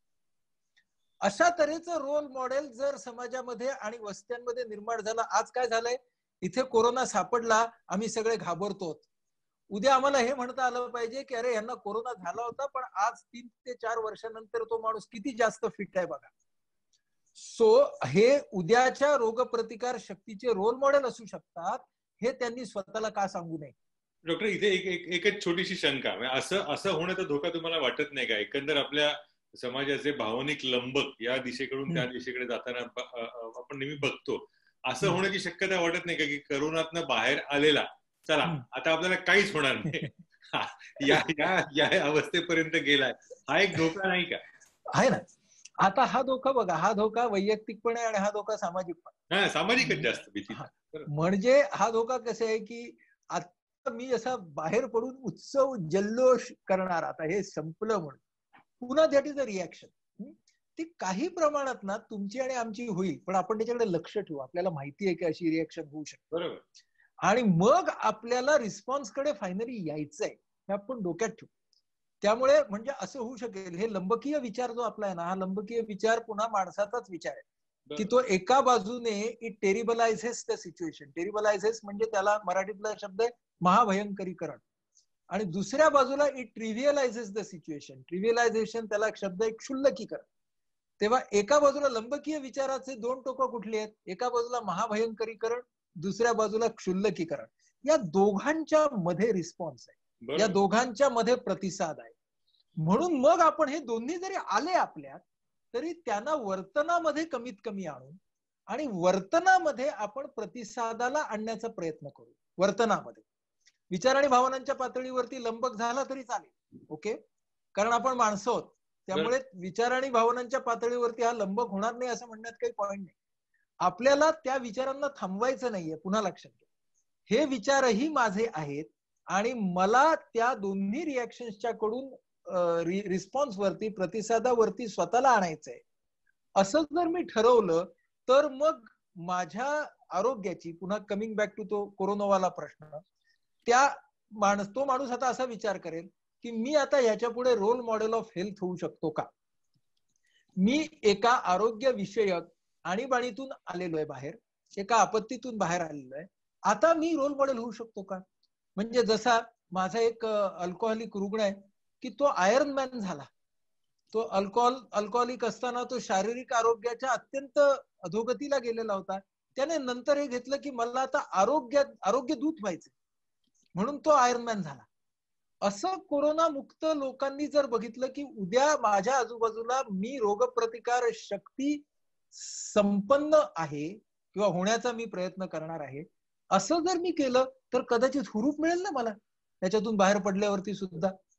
त्यामुळे एक चंद्रशेखर पाथाडे म्हणून आहेत, त्यांना ही शंका आहे की हे सगळं कधीतरी आपण यातून बाहेर पडणार, सगळं जग सुरळीत होणार आणि मग ते साथ सोहळं हा जो कुबेरांनी कॉइन केलेला शब्द आहे, खूप चांगला आहे. तर ते 7 सोवळं कसं सांभाळणार आपण? आपण ते अवघडच होणार.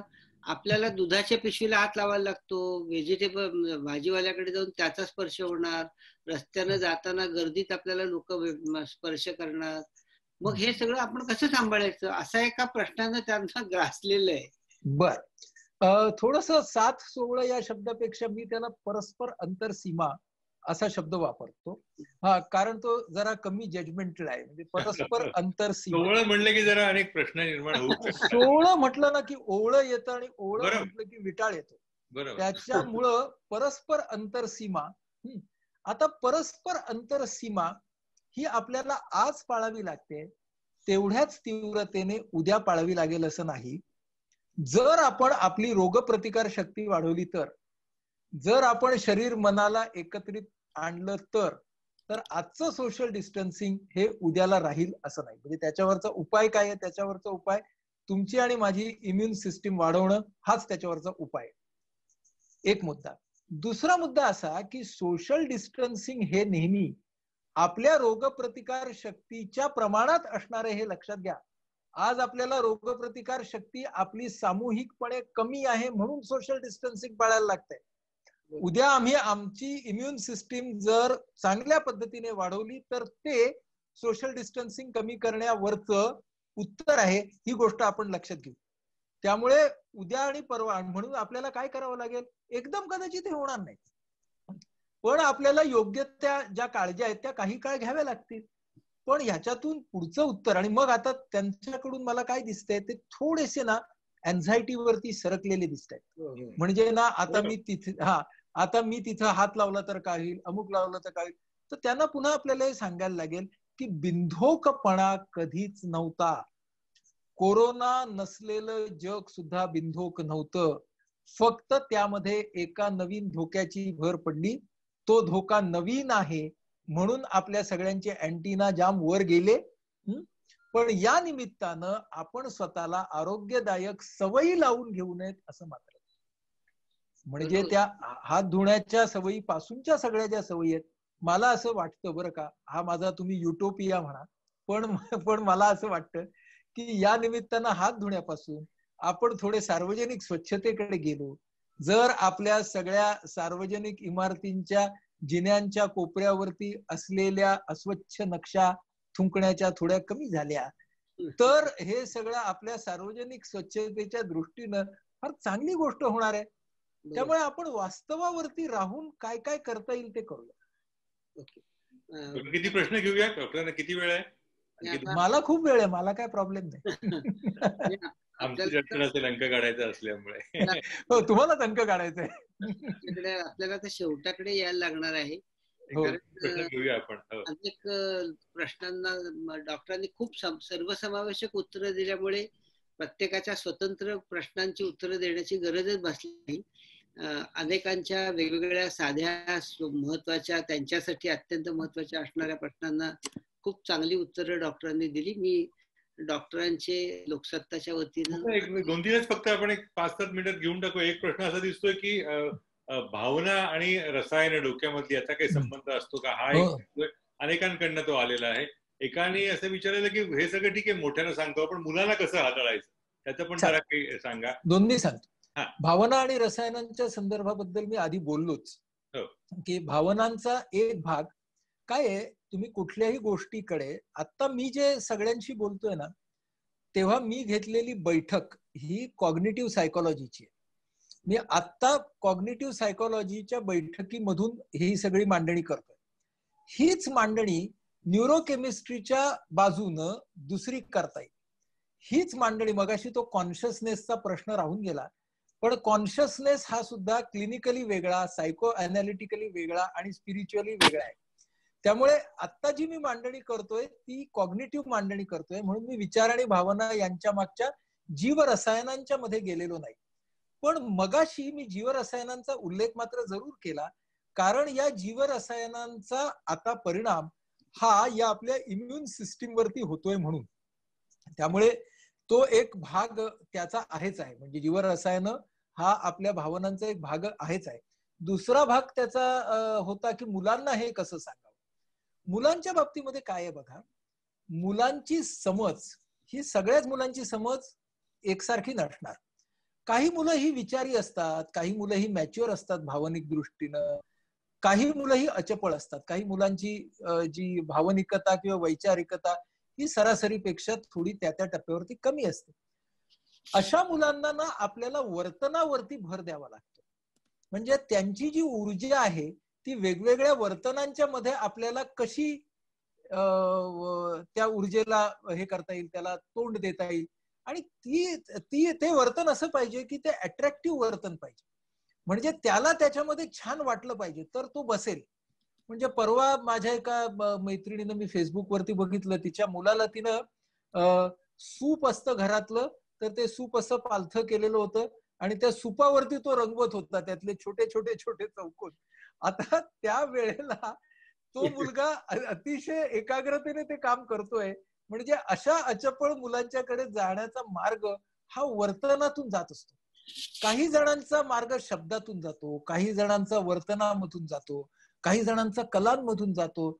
आपल्या मुलाला नेमकं काय धरून ठेवतं, म्हणजे पकडून ठेवतं, त्याची एकाग्रता काय पकडून ठेवतं, त्याचा इंटरेस्ट काय पकडून ठेवतं, हे आपण पाहायला पाहिजे. म्हणून पालक म्हणून आपल्या मुलाचं आपण सतत निरीक्षण करत राहणं ही गोष्ट फार गरजेची आहे या कालखंडामध्ये.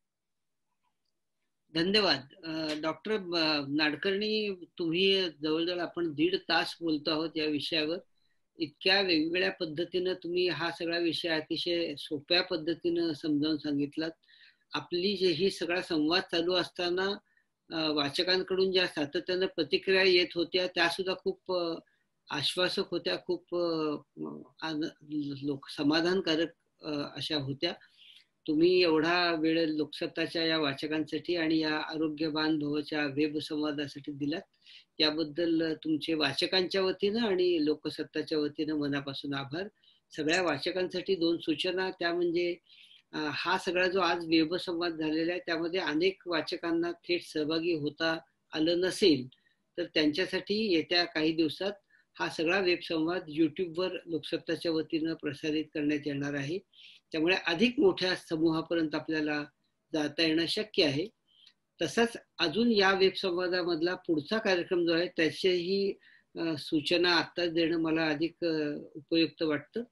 येत्या 29 तारखेला संध्याकाळी 5 वाजता अतिशय प्रसिद्ध मधुमेह तज्ञ डॉक्टर शशांक जोशी यांच्याशी असा एक वेब संवाद आपण करणार आहोत. कारण करोना आणि मधुमेह यांचा एक थेट संबंध आहे असं सातत्यानं सांगितलं जाते. तर त्या संदर्भात त्यांच्याशीही आपल्याला अशाच पद्धतीनं गप्पा मारता येणार आहेत.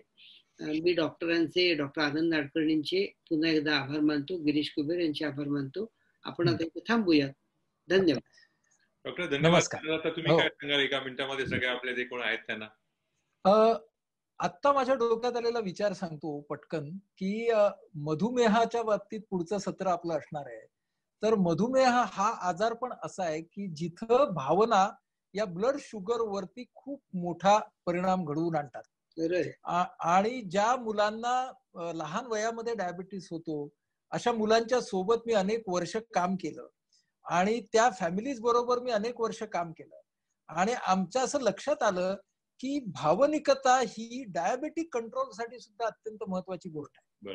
म्हणजे इन्शुलिन इंजेक्शन माणूस कसा घेणार, तो इन्शुलिन इंजेक्शन ही शिक्षा म्हणून घेणार का मदत म्हणून घेणार. ते इन्शुलिन इंजेक्शन घेत असताना त्याच्या मनात जर हा विचार आला की ही मला मदत आहे म्हणून मी घेतोय, हे माझं पेट्रोल आहे आणि गाडीमध्ये मी पेट्रोल भरतो आणि शरीरामध्ये मी इन्शुलिन भरतो, अशा मैत्रीच्या भावनेने जर त्याने इन्शुलिन घेतलं तर डायबेटिक कंट्रोल खूप चांगला येतो. त्यामुळे तिथं सुद्धा म्हणजे प्रस्तावना तुम्ही करून दिली असं म्हणताय. आणि त्यामुळे मन कोणाला सोडून जाता येणार नाहीये. पण एक शेवटचं वाक्य, मगाशी आपण बघितलं की त्या पेशी, पांढऱ्या पेशी ज्या आहेत त्यांना स्वयंशिस्त आहे. बरोबर.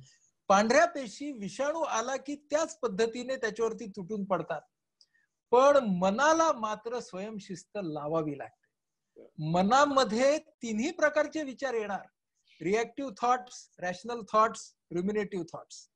मनाला चॉईस आहे, पण तो चॉईस मी जर वापरला तर आजचा माझा पर्याय, उद्याची माझी उजळणी आणि परवाची माझी सहज वृत्ती म्हणजे सवय होऊ शकते. हे लक्षात घेऊन आपण भविष्याला सामोरं जाऊया. मस्त, धन्यवाद.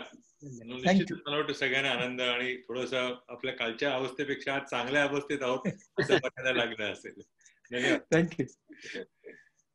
आणि तुम्ही लिहिताय, लोकसत्तेलाच हे लिहिताय, आपण जो लेख म्हणाला. मी जी मांडणी आता केली आहे ती मांडणी डिटेल मध्ये करून मी माझ्याकडे तयार आहे, तुम्हाला 2 दिवसात पाठवतो ती मांडणी. धन्यवाद. धन्यवाद.